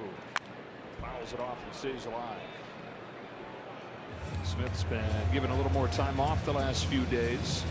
He'll have tomorrow off as well. Dalton Rushing will catch the final game of this series. Smith tries to find his swing. Just a little bit off mechanically the last few weeks. And playing position catcher, as you know, AJ, a whole nother load on top of that. It is. You have to play both sides. Care more about your pitchers than you do hitting. But he'll figure it out. He's too good of a player to not figure it out. This is what Will Smith does. Every time I watch him, it seems like it is a quality at bat, especially with guys in scoring position. A chance to drive in runs. Just gives you a really, really good at bat. And the other guy on that list was Contreras, who didn't get to play tonight, so we could have had the top 2 on OPS on this game. Fly the other way. Frelick's going back on it to the track at the wall with just enough room to bring the top of the 5th to a close. We're halfway home in Milwaukee. Dodgers by a run. It's our Wendy's pitcher profile. I want to show these last 4 outs. Watch the trend here. Split down. Split down. Fastballs down, sliders down, ground ball up the middle. But see, he's throwing pitches down in the zone. You can't drive those pitches. That was their best bolt right there. But when it's knee high like that, and you're working all your other stuff down, you can't go out and drive that pitch. You can't get underneath those. That is who he needs to be right there. If I'm him, I'm just locking that in. I'm bottling that up. I'm working my bullpens. I'm just pounding down, over and over until I get that into my system. Top of the order here, Jackson Chourio in a 4-3 game. This is the kind of day you can be proud of as a starting pitcher, though, right? I mean, 35 pitches in that first inning, and here you are in the 5th with the lead. Absolutely. Look, everybody's going to have a bad inning here and there. It's how you come back from it. Can you keep your team in the game? And that's what a great starting pitcher does. That's what he's done today after the first. Trying to retire Chourio for the first time. He's got a pair of doubles. And gets a fastball by him, strike 2. He's got good stuff. If he could just figure out how to harness it. That's why most of the major league teams wanted him to come, because he's on rookie contract, cheap, and you have control over him. But could you harness it? Could you get him to figure it out how to throw enough strikes? Strikes him out looking with a splitter. You go from the high fastball to the splitter for his 3rd strikeout. Yeah, and I don't know that he's necessarily trying to do that. It worked out. Well, you see the target there was supposed to be low too. Maybe getting a little fatigued. He's got to stay in his legs here. But it worked out because Jackson is such a good fastball hitter. He just elevated it just high enough to get it above the barrel, and it worked to split off of it. I think, AJ, your point is a good one, and also the reason why the Dodgers are comfortable giving him time to figure it out. You really got nothing to lose by giving him the contract they did, signing him as you would a minor league player. And the regular season for the Dodgers has become close to a formality at this point, where they're willing to let him go learn on the job.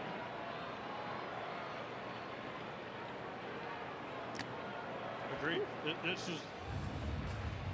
Everyone said he was going to go to the Dodgers, but it kind of was the perfect storm for a good team. Now, if you're going to go to a team that's not trying to compete, yes, they'll let you pitch every 5th or 6th day. But to come to a team that's trying to compete, the Dodgers were the perfect storm for him. Strikes out Terang. That's back-to-back Ks against 2 guys he was yet to retire. See, it's hard for him to buy into pitching low in the zone when you get swing and miss at the top. Those are fun. Those are fun. He's got to be able to do both, though. He just beat Bryce Terang twice in a row. Great fastball hitter. 2 up, 2 down. There's that low fastball. If you can work those 2 zones, down and up, if you're a starting pitcher and if you never threw a ball thigh high all year, you would hardly ever give up a home run.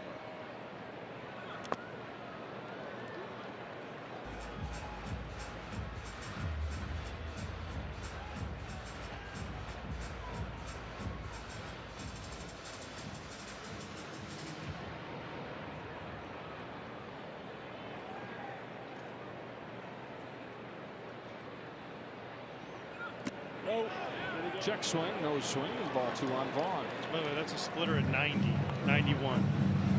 Not the other one he was throwing that was in the low 80s. That's the hard one. That's where the 2 different pitches come into play.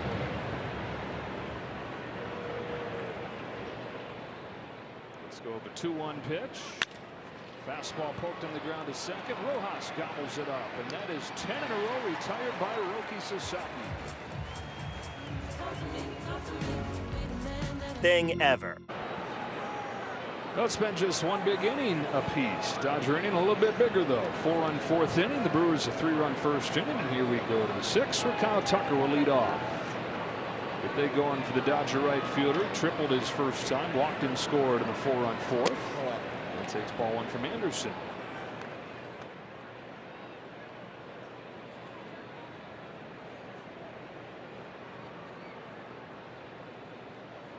Tucker has been one of the most well-rounded players in the league the last few years. Flew under the radar in Houston, all the star power they had there. Goes to the Cubs last year. When he was healthy, he was great. Broke his hand, though, dealt with a calf injury. Even with those 22 home runs, to your point earlier, Adam, he stole 25 bases. There's the speed component. Flies this ball to shallow left. And Jake Bowers will make the grab for the first out of the inning. So 1 out. Here's Teoscar Hernandez, whose 3-run home run off of the foul pole is the difference in this game. Missed. Just a mistake by Gasser after he had punched him out his first at bat on that sweeper that he got off the plate. That one doesn't get all the way in. Teoscar beats it to the spot. And right as we were talking about a big blow 3-run homer, Teoscar delivered for the Dodgers. Remember we were talking earlier about Jackson Chourio and how he's aggressive, and they're trying to thread that needle of not taking that away from him and asking him to be a little more disciplined. Dave Roberts is having the same conversation with us today about Teoscar Hernandez, where his walks have gone up lately. He's been more disciplined, and that's good. But what makes him him is the ability to turn on a ball and hit it a really long way, and you don't want to sort of neuter that ability by making him too focused on being patient. Agreed. You don't want to lose the thing that makes you special. The thing about Teoscar Hernandez, he could always hit a fastball, and he could always hit a fastball out of the ballpark. If you take the aggressiveness away, you're just a click behind. And the one thing Teoscar has struggled with this year is right there. He's a little bit late on fastballs. And And that's trying to look for the perfect pitch. I went through this. I remember I went to the White Sox in 2005. Like, we need you to walk me. I got off to a bad start. And then it finally came to me and said, you know what? Just go hit. Go be you. Just go hit. There's never going to be Kevin Youkilis who took every pitch. Previous call was a strike. The hitter's challenging. Powered by T-Mobile's network. And Hernandez is right. The ball, So it's 3-1 instead of 2-2. I mean, look, that's way outside. It's like a quarter of a centimeter.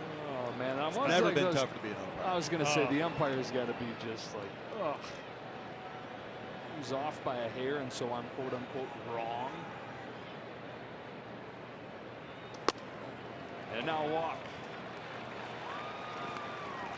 This summer, the biggest tournament on the planet comes to America, and you can see it all right here on Fox. It's the 2026 FIFA World Cup, and it all kicks off less than a month from now, June 11th on Fox and FS1.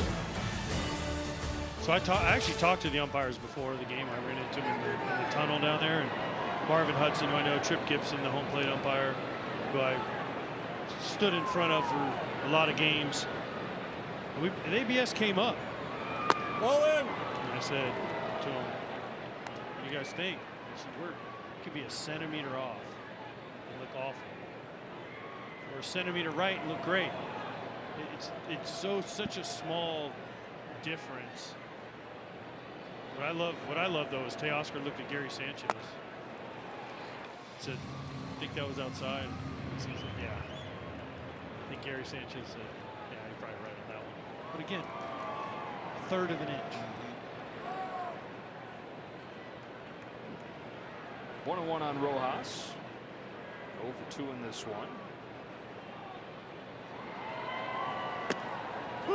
I think we all agree that it's worked well.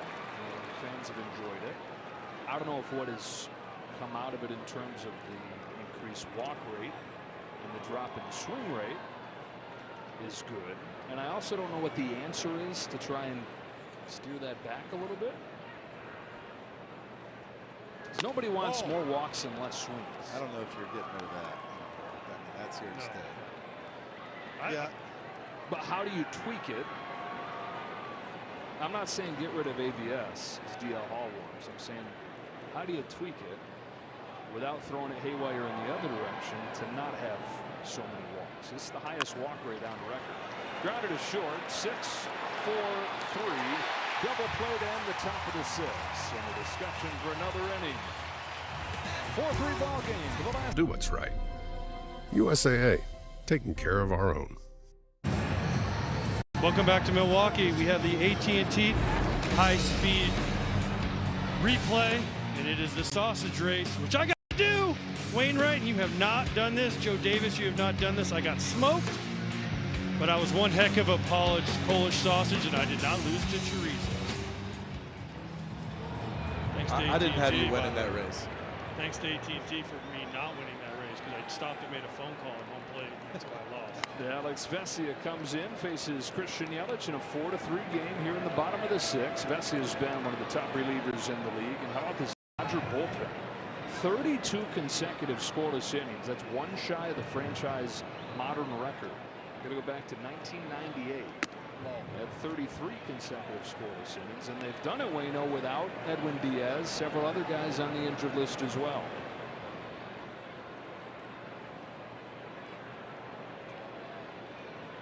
Just trying, aren't you? Someone's trying, and I'm not going to say it. Someone's trying.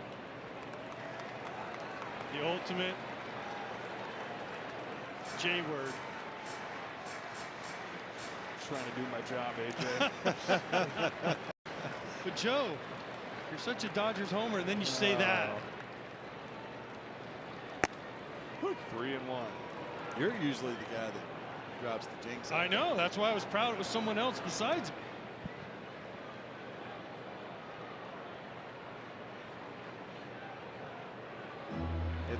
It's a deep group. Last year there was all kinds of question marks going into the postseason with the Dodgers pitching, right? Like last year, was the bullpen going to do anything? We didn't know. The starters all went out there and threw nothing but zeros, and the bullpen came in and followed them up.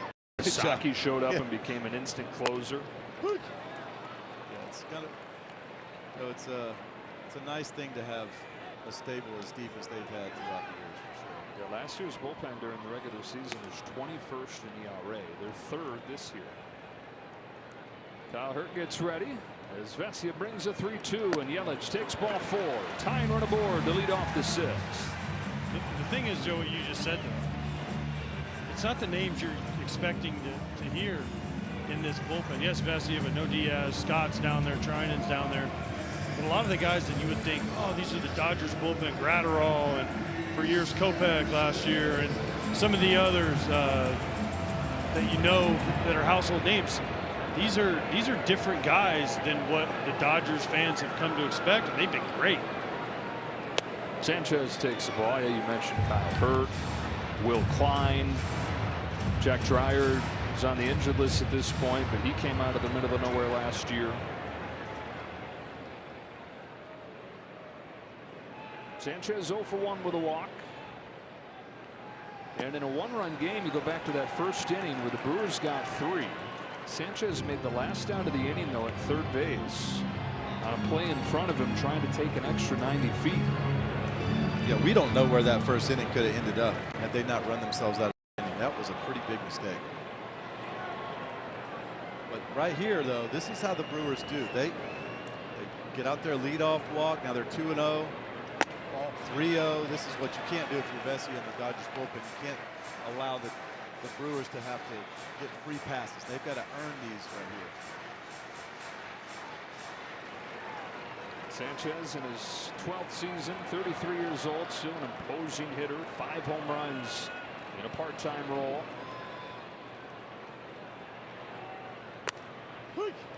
That's how you get it. He's got a pretty big hole inside, but if you get the ball up and away from Gary Sanchez, he has traditionally always taken great swings out there. He's got to drive this ball inside, but Gary's going to have a good look at it. Time run at first, nobody out, bottom of the 6th. Alex Vesia's 3-1 to Gary Sanchez. Taken for strike 2.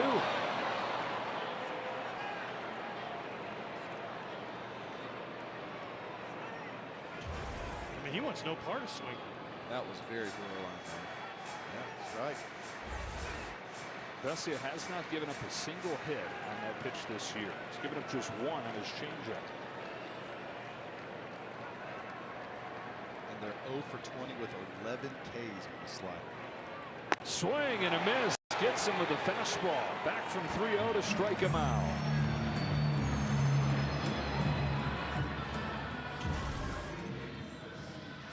Start 3-0, then he paints that fastball in, and then he throws that very close slider right on the corner. Gary didn't like it, but that's what we're talking about. The inside third, up and down, Gary is really traditionally, he just can't get to that ball, but if you get the ball out away from him, he loves to get extended. Bowers are thrown away. Strike 1. Fastball's by a 92, but it's that what has become in vogue, high spin, hold its plane, invisible. I don't know if it's in vogue as much as it is now measured and more appreciated.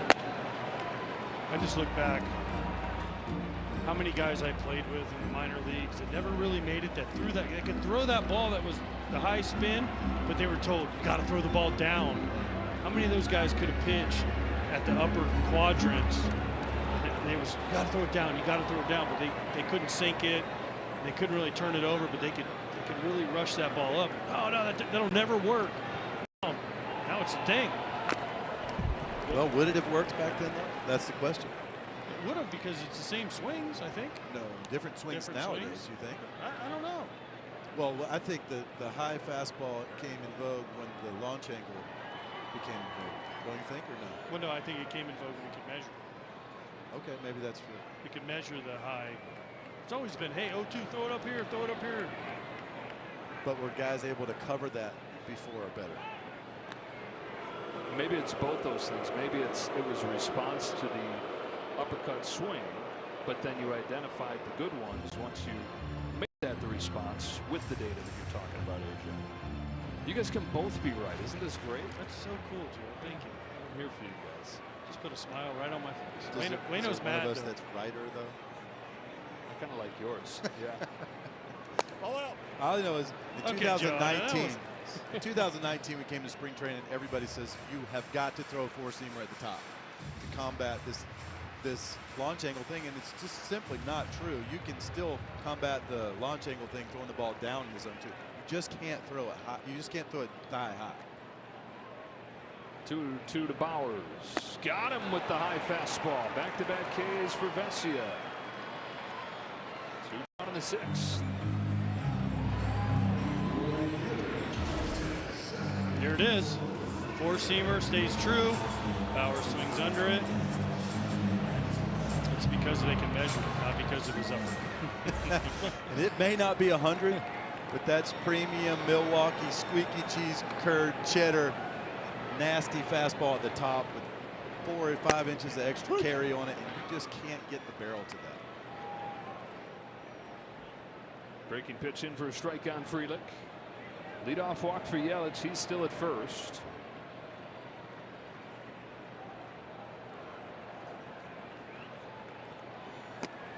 Yelich 3 stolen bases so far this year. Challenge coming here from Will Smith.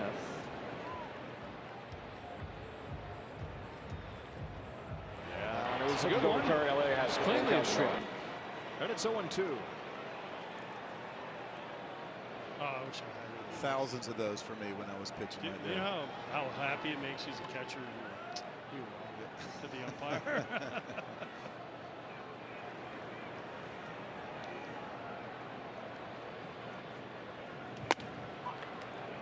Will Smith, one of the best in baseball, getting those calls overturned. Behind only William Contreras, who has a boatload of attempts also. High volume challenger. Vesia to Frelick after a toss over. You think you would have been able to control yourself on the mound? I was just about to say, I like what they're doing with the catchers, because pitchers, you know, especially how good catchers are at framing the ball, we think everything's a strike.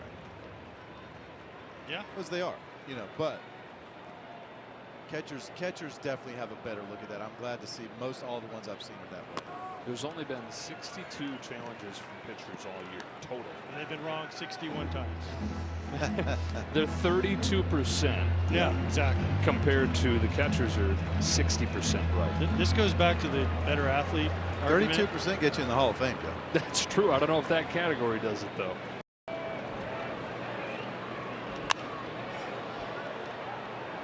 It goes back to the old catchers are the most intelligent people on the field, the best athletes on the field, usually the best looking players on the field, and they have the most stuff, and they know the strike zone the best. It just never ends. Most stuff. What's that? They have the most. They get the most coolest gear. They get gloves. They get all the gear. Let's go back to the best athletes part of that. Let's go back to the 2-2 to Frelick. Fly to center field.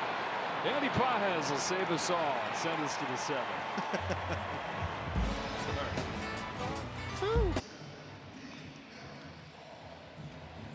Well, the Dodgers and the Brewers here on Baseball Night in America playing a tight ball game. 3 runs for Milwaukee in the first. The Dodgers back with 4 in the 4th. And a 4-3 score as we welcome inside Joe and Adam and a catcher over there. And AJ. Incredible Brzezinski. athlete. So much stuff. No doubt. All the stuff. You get all the stuff. That's why I became a catcher, Joe. Because I got all the stuff. Espinal leads off against DL Hall, who fires ball 1. 9-1-2 for LA against Hall. Part of this excellent bullpen. One of the returns in the Corbin Burns trade a couple years back. Big time prospect that had a 5 ERA in his first year in Milwaukee, and then he dealt with injuries last year, but putting it together this year in a bullpen role with a 154.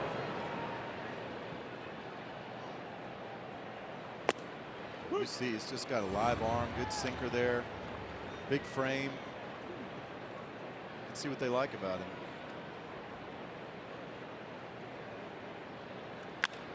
Espinal flies one to left field, got it off the end of the bat though, and Bowers will have it. 1 away in the 7th. People always talk about the Rays. I don't want to trade with the Rays because the Rays, if they trade for a pitcher, he always becomes great. the Brewers have got to be close, because every trade it seems like the Brewers make, they figure out a role for that person, whether it's Joey Ortiz, their shortstop, DL Hall, whoever they make that trade for, Harrison. It always seems to work for them. You never hear about the Brewers just whiffing on a trade. Strike one on Ohtani. I mean, how about the one that sent Caleb Durbin to the Red Sox this winter? They got Kyle Harrison, one of the top pitchers in baseball this year. Shane Drone has been a stud out of the pen as Ohtani lashes a base hit into center. They got David Hamilton, who's been a valuable, versatile player for them. And Durbin in Boston is hitting 170. I know he went over there with two others, but he was the main guy in the deal. Yeah, if Matt Arnold calls, I don't know, I might be busy. Aaron Savali for Andrew Vaughn, first base. They saw something. They went out. They got it done. It's a pretty amazing run they've had of making good moves. And that's how, if you're a smaller market team, you got to hit on your draft picks and you got to hit on the trades. And then you got to be a player development monster, like we're talking about with their pitchers. They are. But Kyle Harrison. I mean, look, we talk about the Miz. His numbers are arguably better across the board. Lower ERA, better record. Now they're both incredible ERAs and they're both great records. But Miz got strikeouts. But man, you know, for the rest of the Brewers starting staff, he's really kind of solidified that 5.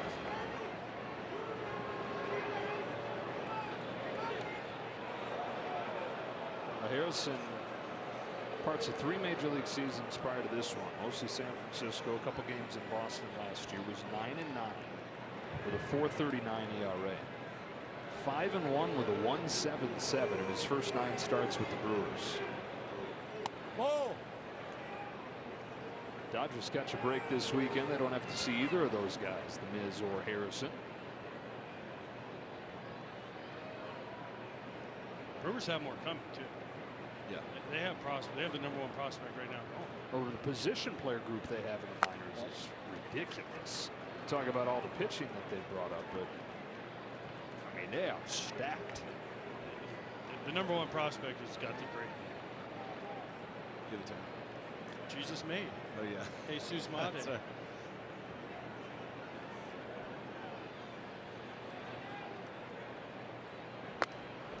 And I know that he's the top guy, but there are guys even ahead of him. Pena, Jet Williams, who they got in the Devin Williams, or not, excuse me, not in the Freddie Peralta trade. Cooper Pratt, who they've re-signed to a long-term deal. He figures probably the first one coming up. He's in AAA. There's a chopper up the middle, and it could be another double play. Terang will ensure that it is. And DL Hall faces the minimum in the 7th. We stretch in the 1-run game.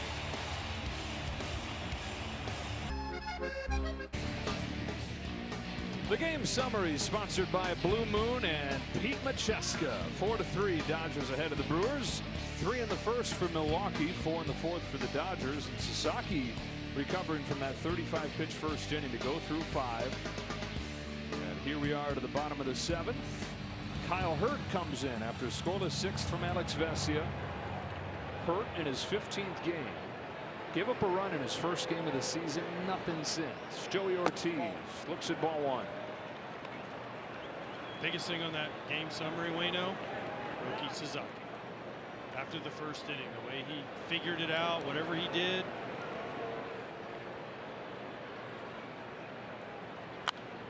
Yeah, Roki's last 3 innings, 7 for 9. First pitch strikes. Pounded the zone with his heater up and down. Good slider. Do a couple of really good splits in there. Looked like a different guy after the first.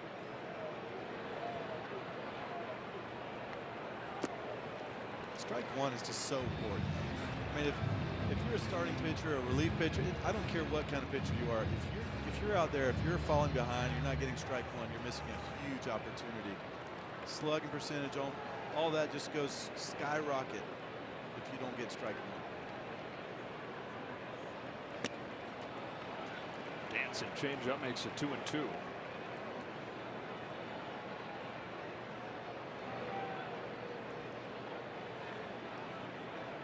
Hamilton and Churio to follow in this inning.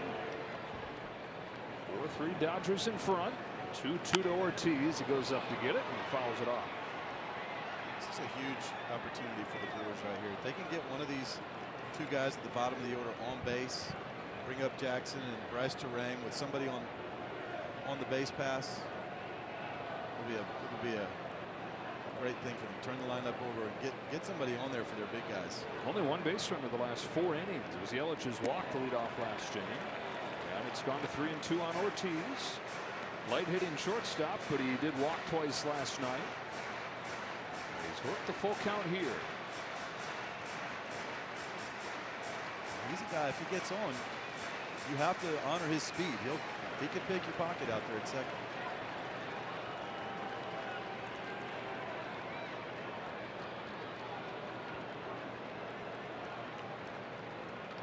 Hurts 3-2. Ball. Just misses. Ball 4. Tying run aboard to open the 7th for the Brewers. Down to the field with Ken Rosenthal. Joe, you mentioned all the position prospects that the Brewers have coming. They're actually positioned to do something of a line change soon.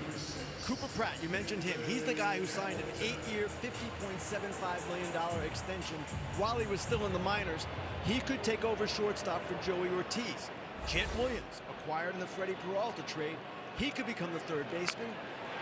Here's a bunt up along third. Espinal's only chances with a bare hand, and he makes it against one of the fastest players in baseball and one of the best bunters in Hamilton.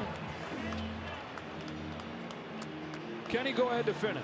And there's one more outfielder at AAA in addition to those 2 infielders. His name is Luis Lara. He is tearing it up as well. Now, the Brewers are reluctant to act while they're playing so well. You can understand that. But at some point, these changes are likely to come. And as you guys mentioned, there are 2 infielders behind Pratt and Williams who are even more highly regarded than they are. That's Jesus Made and Luis Pena. Tying run into scoring position here for Churio. With the successful bunt and almost a bunt hit. David Hamilton, who has more of those than anybody in baseball. Now Churio has swung a hot bat today with a pair of doubles. I know he was bunt for a hit there, AJ, but I might have given him a chance to steal that bag with the slow delivery that Hurd has, and then bunt. Now, honestly, I would normally say that, but I have no problem with that because you give your 2 of your best hitters in Churio and Bryce Terang a shot. Yeah. He bunted for a hit. It was a sack, but if he got a hit, it would have been even better. Yep. But I don't hate it. You got to take a shot here with your 2 of your best hitters with a runner, just tying run in scoring position.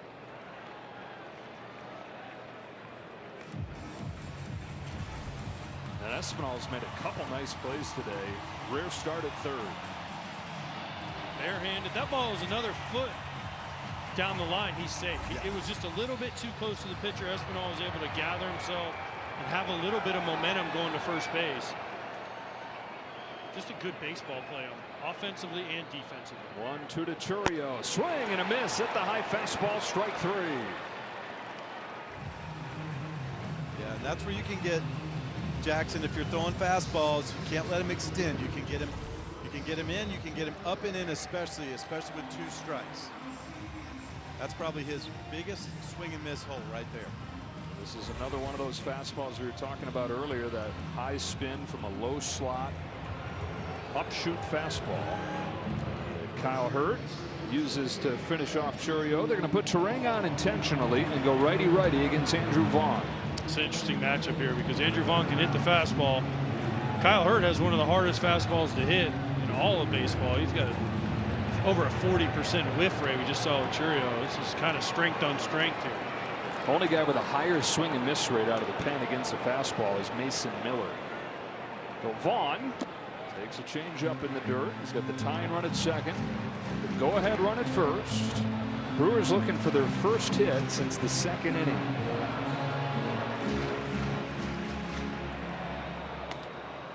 It's McGill getting loose for the 8th. Hurts 1-0. Strike 1.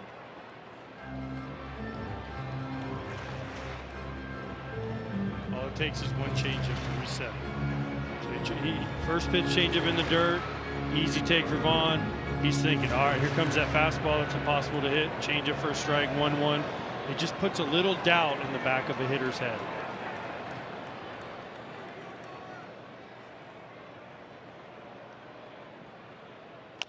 Through another change, tapped to short. Mookie Betts over to first, second inning in a row that a Dodger reliever pitches around the leadoff walk.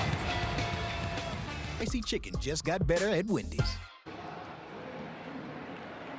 Now the Dodger bullpen 34 consecutive scoreless innings. That is a franchise record. Kyle Hurt follows Alex Vesia.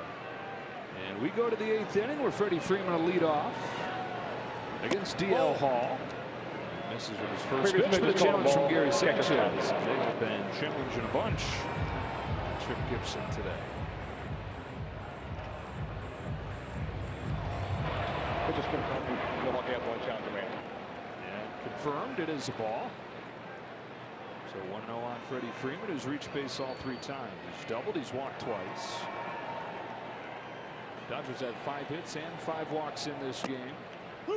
One swing the difference, though. The 3-run home run from Teoscar Hernandez.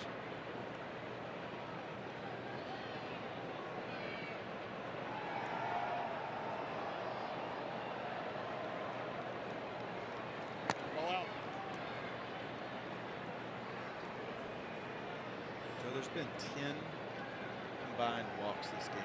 Only 1 has scored. That's wild. The last 2 innings leadoff man walked for the Brewers and couldn't get him in. The only one that scored was on the grand slam by Teoscar.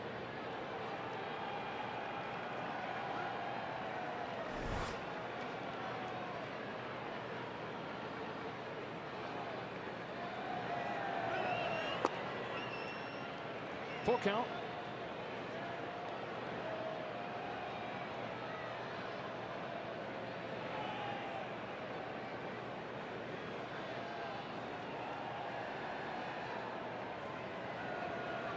Freeman starting the inning and fouling it back.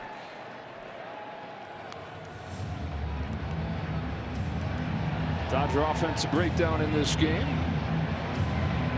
Or both teams, beg your pardon. That was a 3-run, not a grand slam.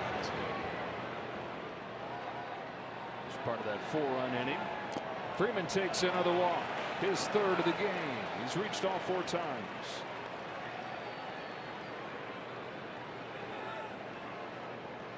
Freddie Freeman still, he's just incredible. He just quality at bat after quality at bat, lefty, righty, doesn't matter. No, when they used to shift him before they banned the full shift, they would pull the third baseman all the way over to shortstop, and he hit like 500 against the shift because he would take his hits left. Just a really hard out. Yanni Pages had the other run knocked in that 4-run inning with a double.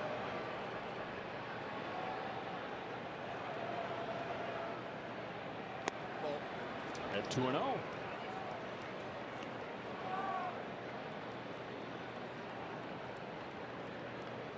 We're asking Dave Roberts today if this has anything to do with his Pages' slump lately. They're dealing with success. So a couple things. Number one, he had plenty of success last year. He had to learn to handle.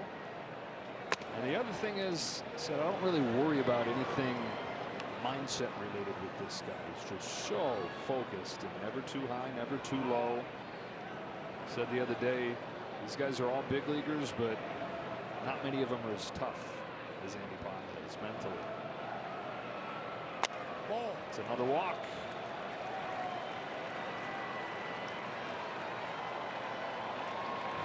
You want to watch how to get yourself out of a game real fast?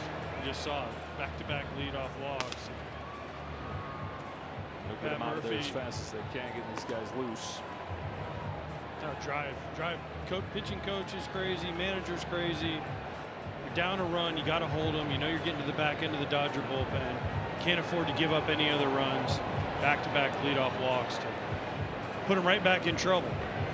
Well, we got the greatest spectacle in racing coming with the 110th running to the Indy 500 with a pageantry and tradition of the biggest race in motorsports. Coverage begins at 10 a.m. Eastern with the green flag at 12:30 tomorrow on Fox.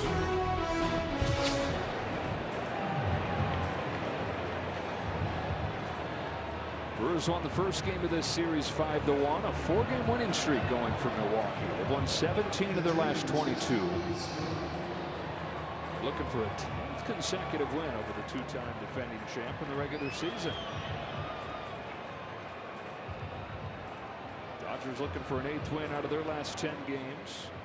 Battle the first place teams. Rematch of the championship series. Couple ducks on the pond for Will Smith here. He's 0 for 3.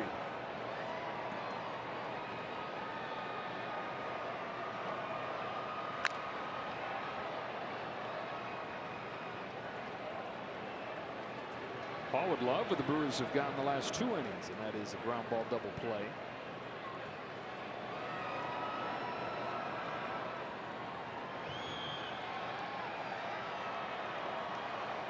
Freeman at second, Pages at first.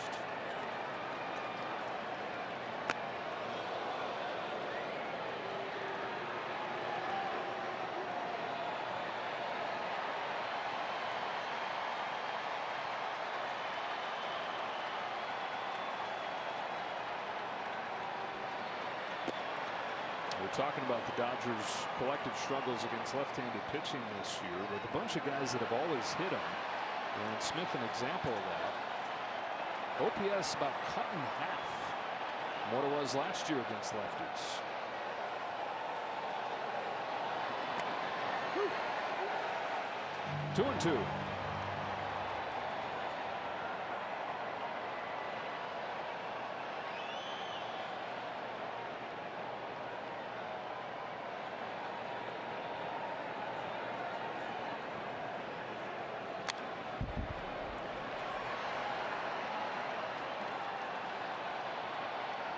I don't know if you guys are fans of the wave, but there's not a terrible wave going around the stadium right now.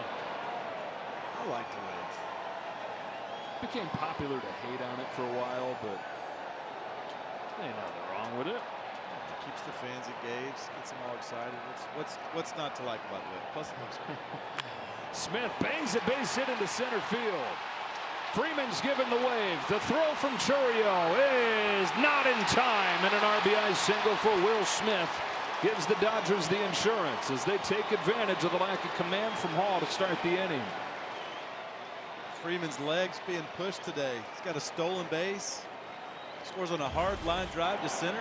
Get Freddie getting a good lead right here. Getting a good jump. How about this turn, AJ? Not bad. Not bad for Fast Freddie. That's what we used to call him, Fast Freddie, because he can steal bases and he's faster than you think. He takes about 4 strides and he's at the next base. And long legs. Sneaks in there. Gets sent by Dino Evil, the third base coach. Another great at bat by Will Smith.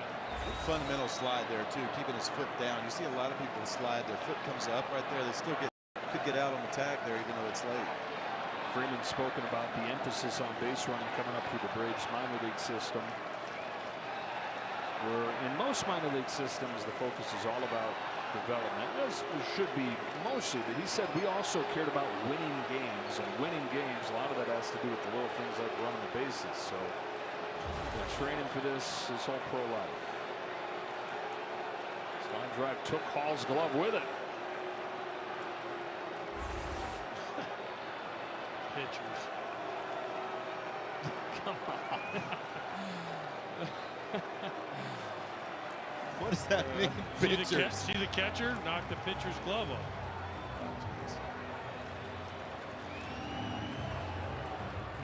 A little pitch count issue.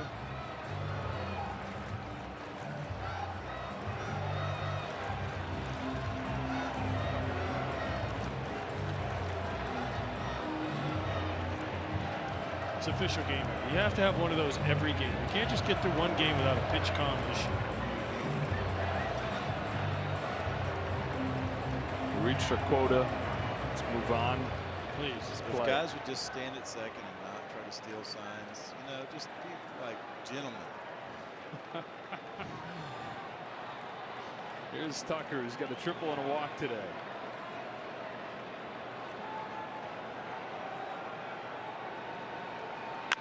Bouncing ball left side. Hamilton's got it. We'll go to second one. Throw to first is late. The modified shift kept him from turning that double play, because you watch his replay, Ortiz didn't know if he was covering or if it was Turang. Watch, this ball's hit, and because Turang is kind of modified shift, he has so far to go. Ortiz starts to go, and it took him a little bit longer to get there, a little bit of a double pump from Hamilton at third base. That allows Tucker to beat it. And before Hernandez comes up, you're going to get a change right here. 5-3, runners at the corners in the eighth. Shop.com. That's all play ball. Don't miss play ball weekend coming up June 5th through the 7th. Encouraging youth everywhere to go out and play. You can go to playball.org to register for a free event near you today. No register needed for tarps off.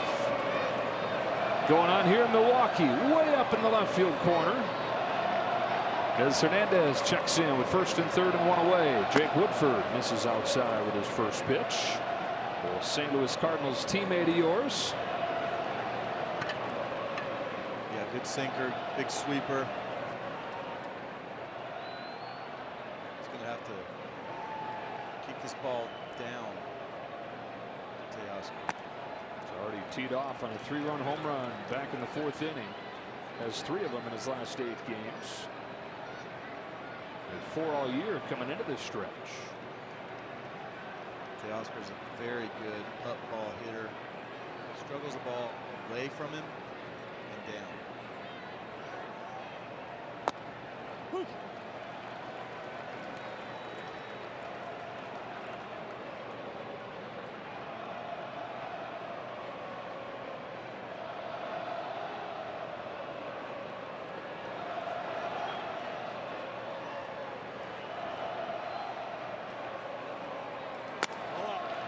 Ball 3.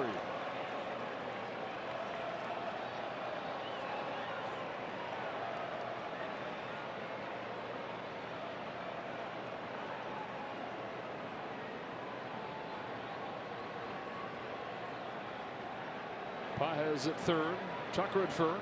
Hernandez taking a strike, and the count goes full. Good pitching. 3-1. You know he's looking for a heater. He just paints it down and away.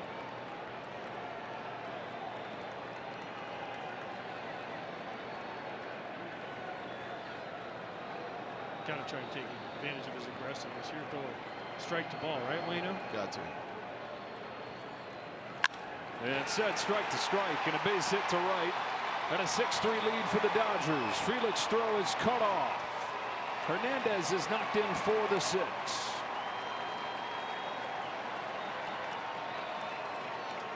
After a absolute painted backdoor sinker the pitch before, it's so hard to follow that up sometimes. If you leave it just on the plate a little bit more, it just looks like it's right down the middle. That one actually was right down the middle, wasn't it? It was. Just a great piece of hitting. Yeah, but I just don't love the pitch selections. You paint one, you get away with one. You know Teoscar wants the RBI. You know he's going to be aggressive. You got to make him chase. Nothing against Miguel Rojas hitting behind him. He did have a base open. 2 walks, 2 singles in the inning, and 2 runs in the bank. And now a squeeze play, pushed along first. Flip to the plate is late. Rojas squeezes home Tucker. And the Dodgers lead it 7-3. Beating the Brewers at their own game right there. The indefensible play right there. You saw the old safety squeeze, bunt it to the first baseman. He has to hold the guy on. He can't get there fast enough.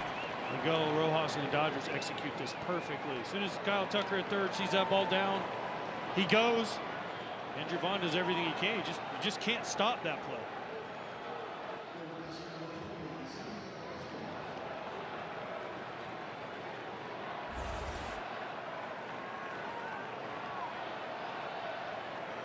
Espinal. So when you think of the Dodgers, you think of the MVPs and the superstars and the home runs, and then they do something like that to you.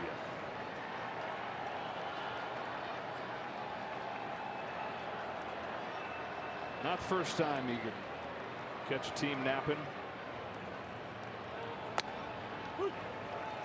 They weren't napping. That was just, you can't do anything against that defensively. There's no, I guarantee the Brewers, I don't want to say we're thinking they were going to do that, but Andrew Vaughn got to that ball pretty quickly, made it closer than normal, but you just can't, stop that play if it's executed correctly.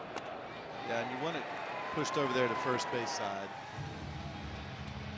The only place that doesn't work really is if you just bunt it right back to the pitcher or too hard to third, right? Yeah. If you make the first baseman field in, unless it's a one-hop hard bunt, they're safe at home every time. That was the Joe Madden. Gosh, I remember Joe Madden, Shohei comes up, but we practiced how to stop that when he was at the Rays. We never could figure out a way. Ohtani, the 8th man to bat in this inning. He's 1 for 4.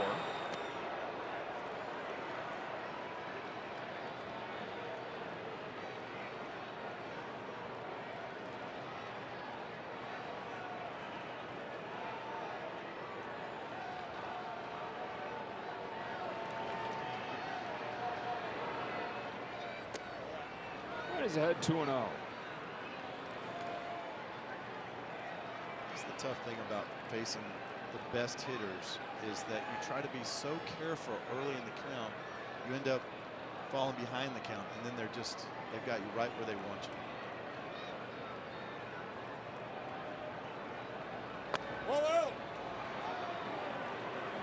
Green light him here, don't you?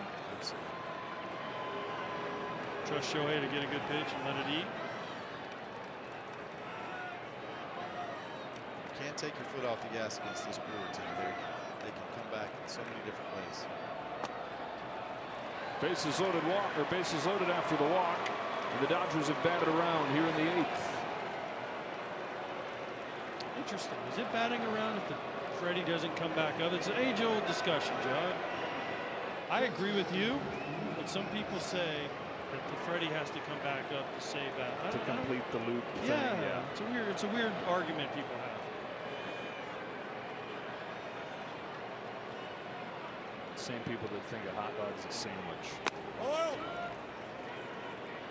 Piece of meat between two buns. Yeah, it's a hot dog. It's not a sandwich. Correct. 3 walks in this inning. 8 today for the Dodgers and 14 in the 2 games in this series. Loaded up for bats. Trying to really break this thing open. And looking for his first hit today.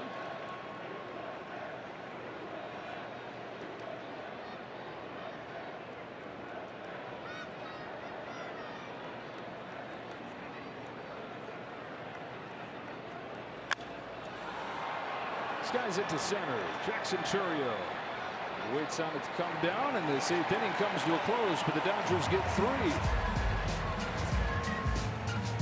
3. In college football stadiums last year, and then in the big leagues, one guy on a very cold day at Coors Field in Denver did it. Blew up in St. Louis. It's the tarps off movement. Just a bunch of dudes having fun with their shirts off. And this group is growing. Up in the extreme upper left field corner, you got this huge group of folks who've already started the tarps off, but then people just flowing up the walkway to join them. Well, is it just me, or is the muscles increased up there? Like, this might be a muscle head thing now. Before it was kind of funny. There was some soft, wasn't the most in shape bodies I'd seen. Now they all look pretty in shape. Yeah, I don't know. They've been working out hard since they started the movement. See Yelich leading off the 8th. Ball to strike against Tanner Scott. When we first noticed it, by the way, it was just the top 2 rows. Now it's almost the whole section. And people are just going up there to take their shirts off. I love it. I think it's great. Why not? Keep the fans involved.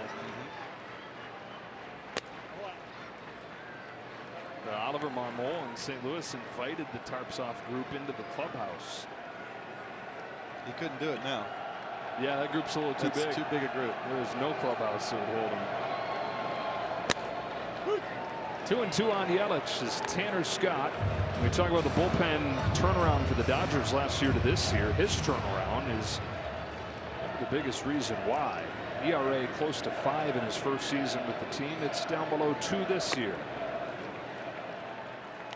And it's nothing surprising. He's just doing what he had done in the years leading up to signing the big contract with LA, getting back to doing that.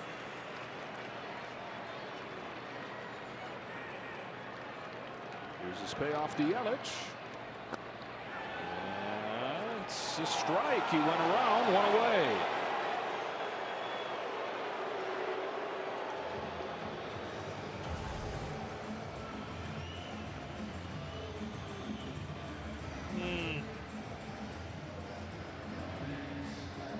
Live, I didn't think he went, but from that angle, I know that's not right down the line. I don't know, Wayne. I know you're going to say he swung.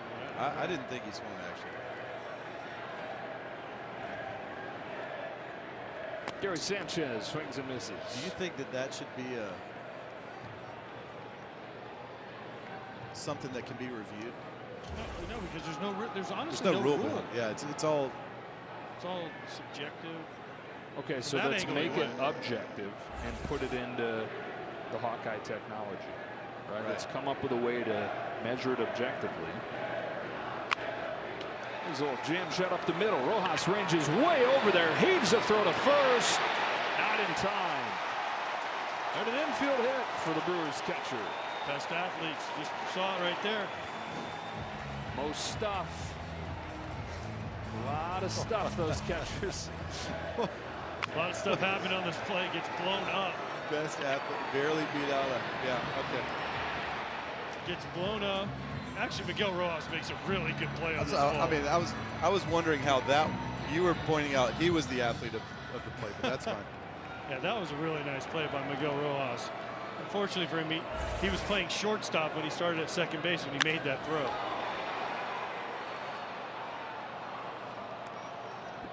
Perhaps last chance right here for Jake Bauers to extend his on-base streak and his hitting streak. 22-game on-base streak, 12-game hitting streak, but 0 for 3 today. 30-year-old who's gone from San Diego to Tampa Bay to Cleveland to Seattle to the Yankees, and now in his 3rd season with the Brewers, and so far, by far his best.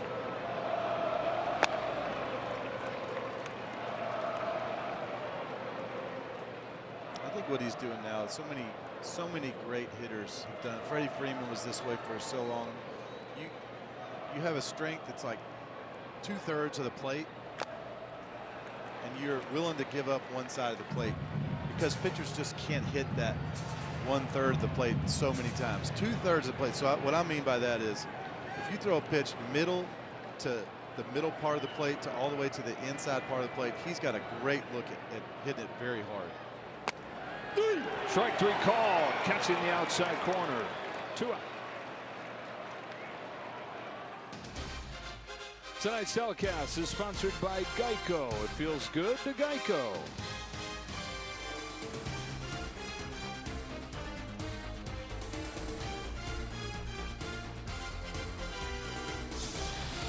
Wait, no, keep going on. Yeah, what I mean is, it's just for a hitter to cover the entire plate is very hard. So rather than that, just stick within your strengths and cover 2/3 of that. I don't know what you think about that, but I always found it complicated when the guy was so locked in on his approach, and if you made a mistake into where he wanted to, he could really hit it hard. But he was sold out on his approach, and he was willing to give you, if you were willing to paint a ball in on him or paint a ball away, he'd give it to you. But other than that, he had a good look at it. That's a tough way to pitch against. Blake Perkins pinch hitting for Sal Frelick. Well, with the stuff today, it's almost impossible to cover both sides of the plate. So yes, you have to pick one, and I agree with you. You're super stubborn with it, and you have to be willing to give up a strikeout looking every once in a while. If you're stubborn with it, it can work. Woo.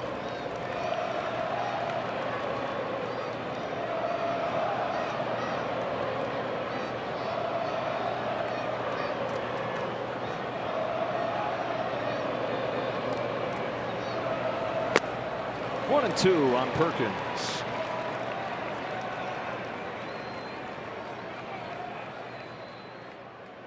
Made it to the majors a few years back after 8 minor league seasons with 4 different organizations. This 1-2 pitch takes outside, count evens up.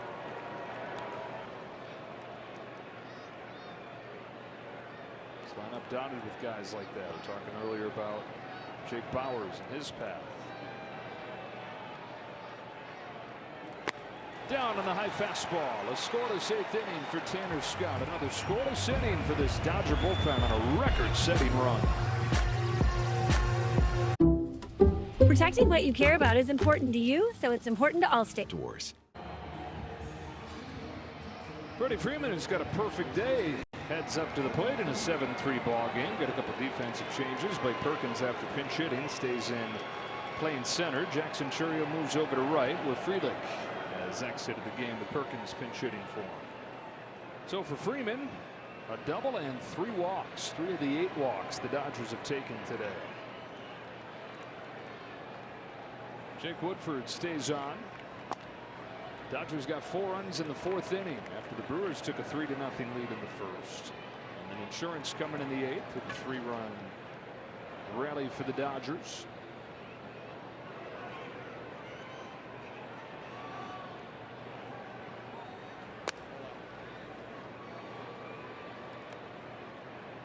The series will wrap up tomorrow. At this point, barring a 9th inning rally from Milwaukee, they'll be playing for a series win. These two teams. You got Yoshinobu Yamamoto for the Dodgers, Brandon Sproat for the Brewers.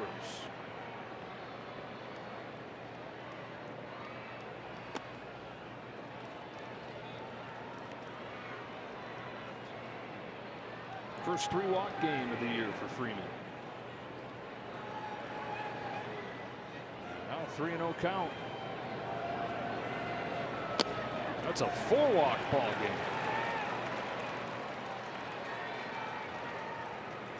Dual action sponsored by Roundup. And on a day like this for Brewers pitching, Brewers fans are yearning for Monday and Tuesday when these two guys are going to go with the St. Louis Cardinals coming to town. Jacob Mizorowski and his 1.89 ERA, his 24-inning scoreless streak, and Kyle Harrison, one of the surprise stars in the league this year, started the first 2 games in a big series. Top 2 teams in the division. Strike on Pajes. If you haven't seen Mizorowski pitch, the Miz, it is something special. 104. I think he's thrown like the top 25 hardest pitches from a starter this year, Joe. The one he threw to Aaron Judge, I think, was like the hardest pitch ever. 103 point something, 104 registered. It is electric stuff.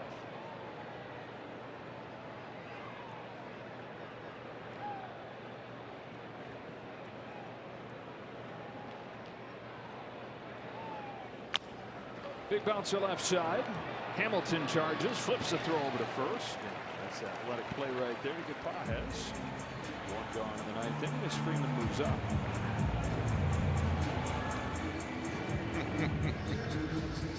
Different Jacob Mizorowski. And why are we going to cherry pick one of your slow fastballs here to compare with? Verlander threw hard, chasing him. First of all, I was 41 and 42 years old when they measured that fastball. I did at one time throw harder than that, but I never did throw a ball 104 miles an hour unless it was coming back at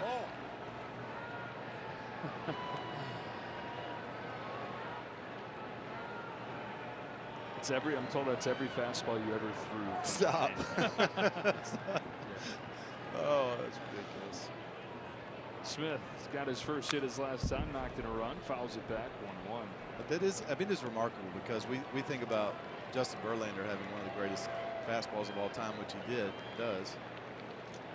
And the Miz is, I'm going to keep calling him the Miz. You look at both Jacob, of us like that. Doesn't feel Jacob has that much more reach on it.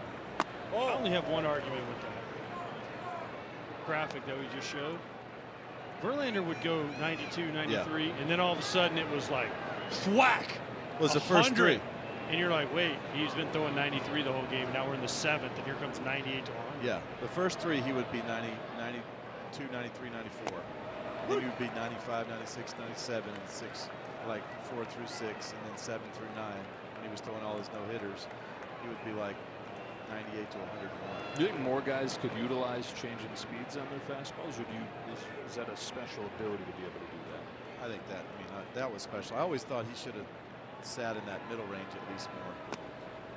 Don't even give him a chance, but he also has almost 300 wins and Cy Youngs and MVPs, so he probably did it the right way.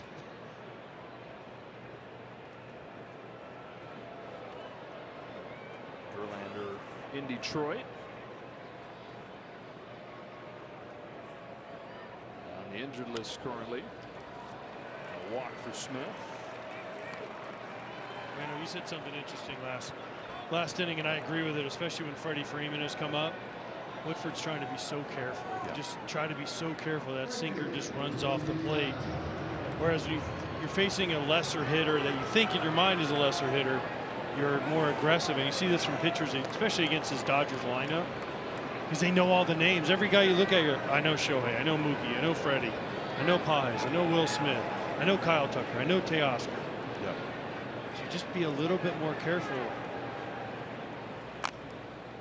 Yeah, it's so hard when you're out there. The difference in being confident and driving a pitch and just having one thought about executing the pitch instead of I got to be careful here. Usually when you say I've got to be careful here, you don't throw the ball where you want to throw it. You don't throw it with the tenacity that you need to throw it with to get big league hitters out.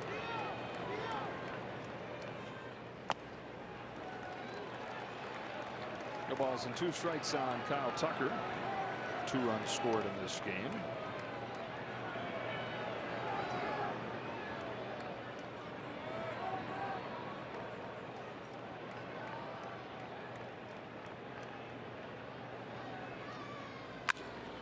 Bounce past the glove of Woodford up the middle to Ortiz for out number 2. Well, your fastball might not have been the fastest, but at least you didn't jump into the former president's lap.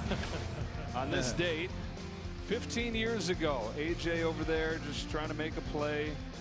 Watch out, George W. and his wife Laura. You might be in the Secret Service right now if you lay out right there to block that. You know what's funny is he sent me a handwritten letter apologizing for not trying to stop me. How cool is that? Which was awesome.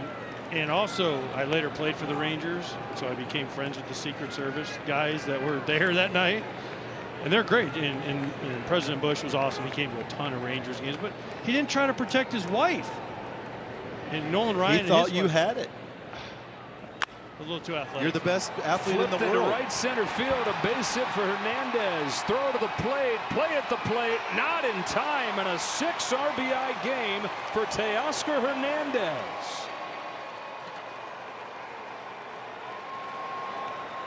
That'll change your season line in a big way at this stage.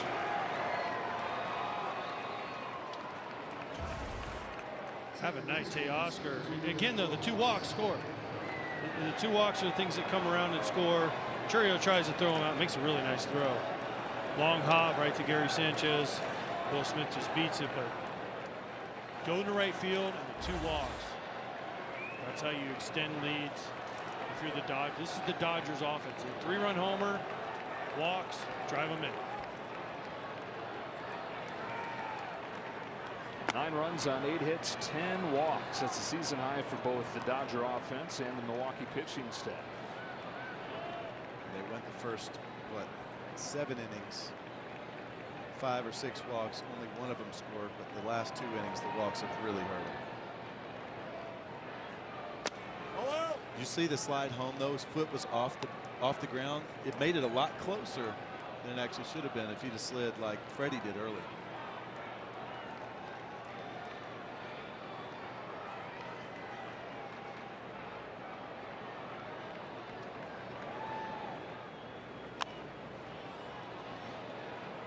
One of the weird things about baseball is home plate's the only base that's flat. So you see this happen a lot, where his foot, people's front foot goes over the base, whereas if you slide into the other bases, there's something to grab onto. It ended up being a very close play right there. When he gets his foot down, slides over the bag like Freddie did earlier, it's safe by a whole step. But guys are worried about catching a cleat on home plate and sticking. Yeah. So it's a weird. You know, you mentioned we could come up with something to judge the bats and check swings. Maybe we need to come up with like lasers that point them in the sky so they go over it to try not to get someone hurt. Another walk, my goodness. MLB app has you covered all season long. Get personalized highlights and push notifications just for you. Download the MLB app, the #1 app for live baseball.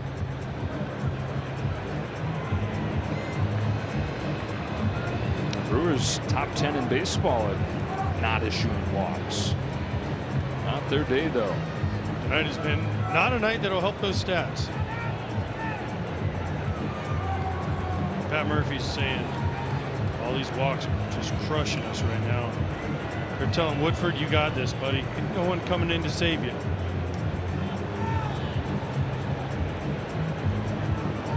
These kinds of situations, when the Dodgers get a big lead, would you consider taking a Shohei out and letting him get even if it's just 1 or 2 innings? Who's the DH? I mean, just even if it's 1 or 2 at bats, though. Just No. no, you're letting him hit. Yeah. If he's a DH, especially. Yeah, if he was playing right field, yes. Yeah. Which I heard he could at a very high level if that was a thing. 2 outs for Espinal. The Dodgers have been picking their spots to give Ohtani rests. Lately it's been on days that he starts, but they've also had one of those days you're talking about, AJ, the day after he started. And they've tried to line up his start days so they have an off day immediately following, so you get an off day built in there in the schedule. Espinal scorches a base hit to left center field, and the route is on. The Dodgers with double digits. Espinal streaks into second with a double as he scores Hernandez. 4 in the 4th, 3 in the 8th, 3 in the 9th.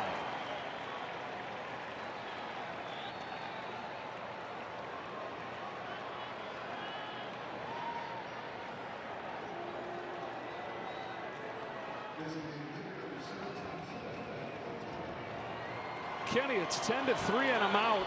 I'm out of stuff. You always have stuff. What do you got? Joe, how about Tarek Skubal? Now, we know he is coming back from that new nanoneedle surgery, and it's happening quickly. The question around baseball that is starting to surface with the Detroit Tigers struggling is, will the Tigers trade him?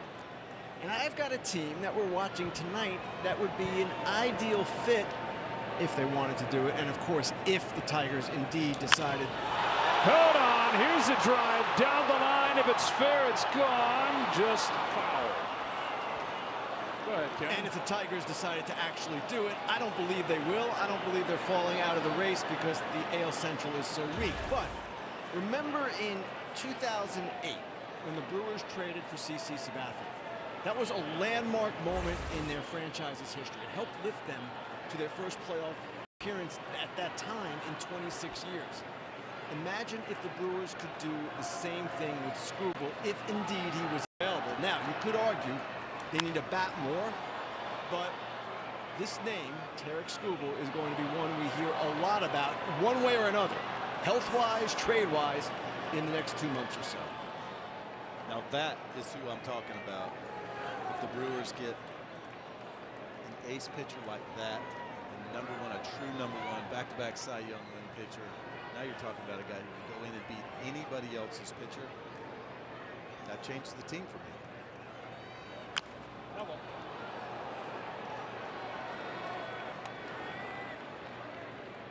I'd love to see it, but it's not going to happen. I mean, we can dream. An organization can dream, right? Most people, would, when he said a team on this field, would have said the Dodgers, not the Brewers. I love Pat Murphy. He would light. He would actually smile if he got Tarek Skubal. The Dodgers don't need Tarek Skubal. I mean, everyone needs Tarek Skubal. The Dodgers don't need Tarek Skubal. They just need their guys healthy. Can you imagine having to go Skubal, Miz, Harrison, the way they're throwing? That's pretty good 1, 2, 3. Yeah. Now, would they give up the prospects? But then I fight back with this. Can you name the guys CC Sabathia you got traded for? Michael Brantley. Matt Laporta. I'm impressed. I am impressed. But out of those, Michael Brantley was by far the best player in the big leagues. He was the player to be named later in that trade, I want to say. It was a base hit for Ohtani. And it'll bring home Rojas, 11-3. That's why you don't pitch in. Show him. Make him happy.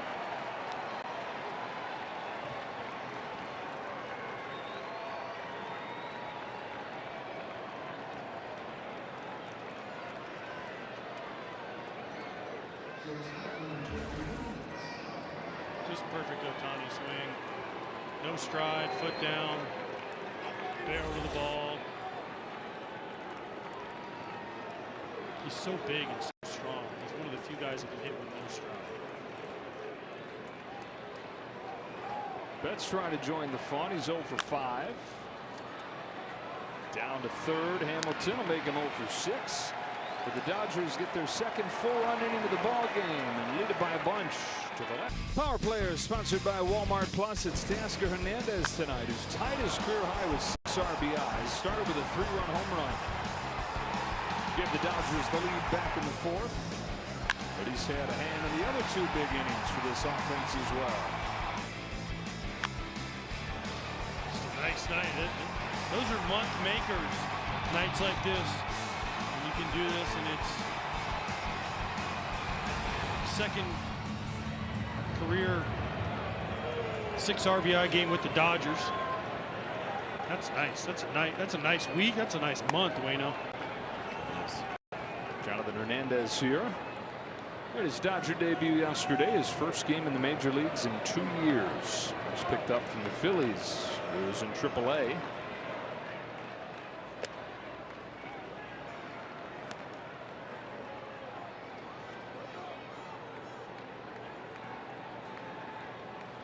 This is one where baseball being an everyday sport is a beautiful thing for Milwaukee. Get to flush this, move ahead, and do it again quickly with a 1 o'clock game tomorrow.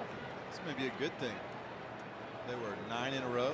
They had lost a few games in a row in the postseason. Maybe they flipped the script. Strategery.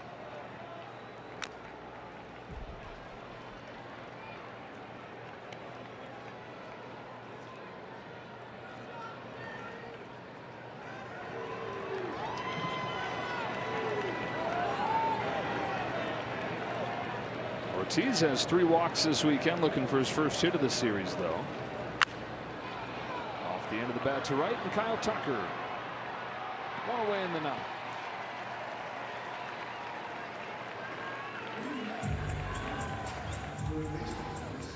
Hernandez trying to keep the scoreless streak going for the bullpen. 3 1/3 tonight after Sasaki got through 5. 35 scoreless innings in a row, a new franchise record for the pen. That really is impressive. It's amazing. I think somebody would have made a mistake somewhere along the way.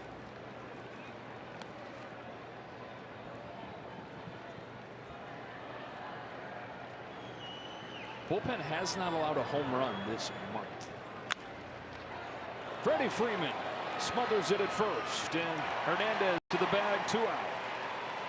I made sure I gave that comment with the 9-hitter up. Now Jinx proof it. Here comes Churio. And my mic is cutting out, and I gotta go. Nice play by Freddie Free. Perfect flip.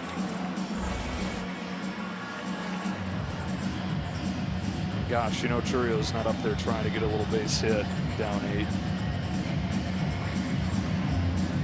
2 doubles for him the first 2 innings of this ball game. 2 strikeouts since. Love little things like that. Great leadership by Rojas right there. Just taking time to let his pitcher breathe a little bit, making sure he's got his heart under where it needs to be. That's great veteran leadership right there.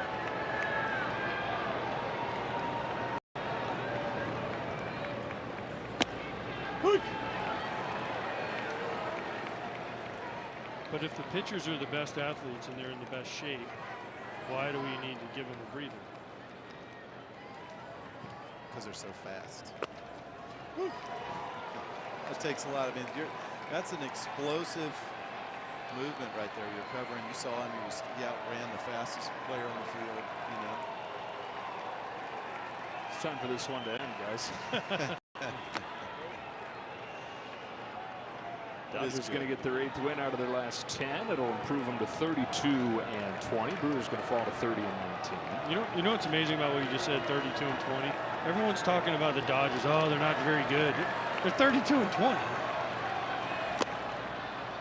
They're in first place. They haven't played close to what they're can be. Pretty good. 32 and 20. And if you multiply out, that's pretty good.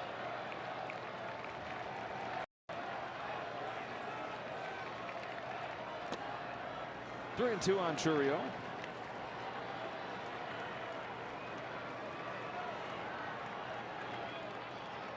Padres 30 and 20 through 50 games. They just got underway against the A's.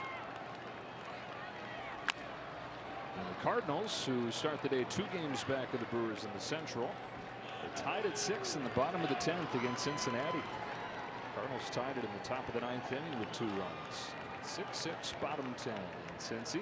That's game 2 also. Cardinals winning the first game 8-1. There's the ball game right there.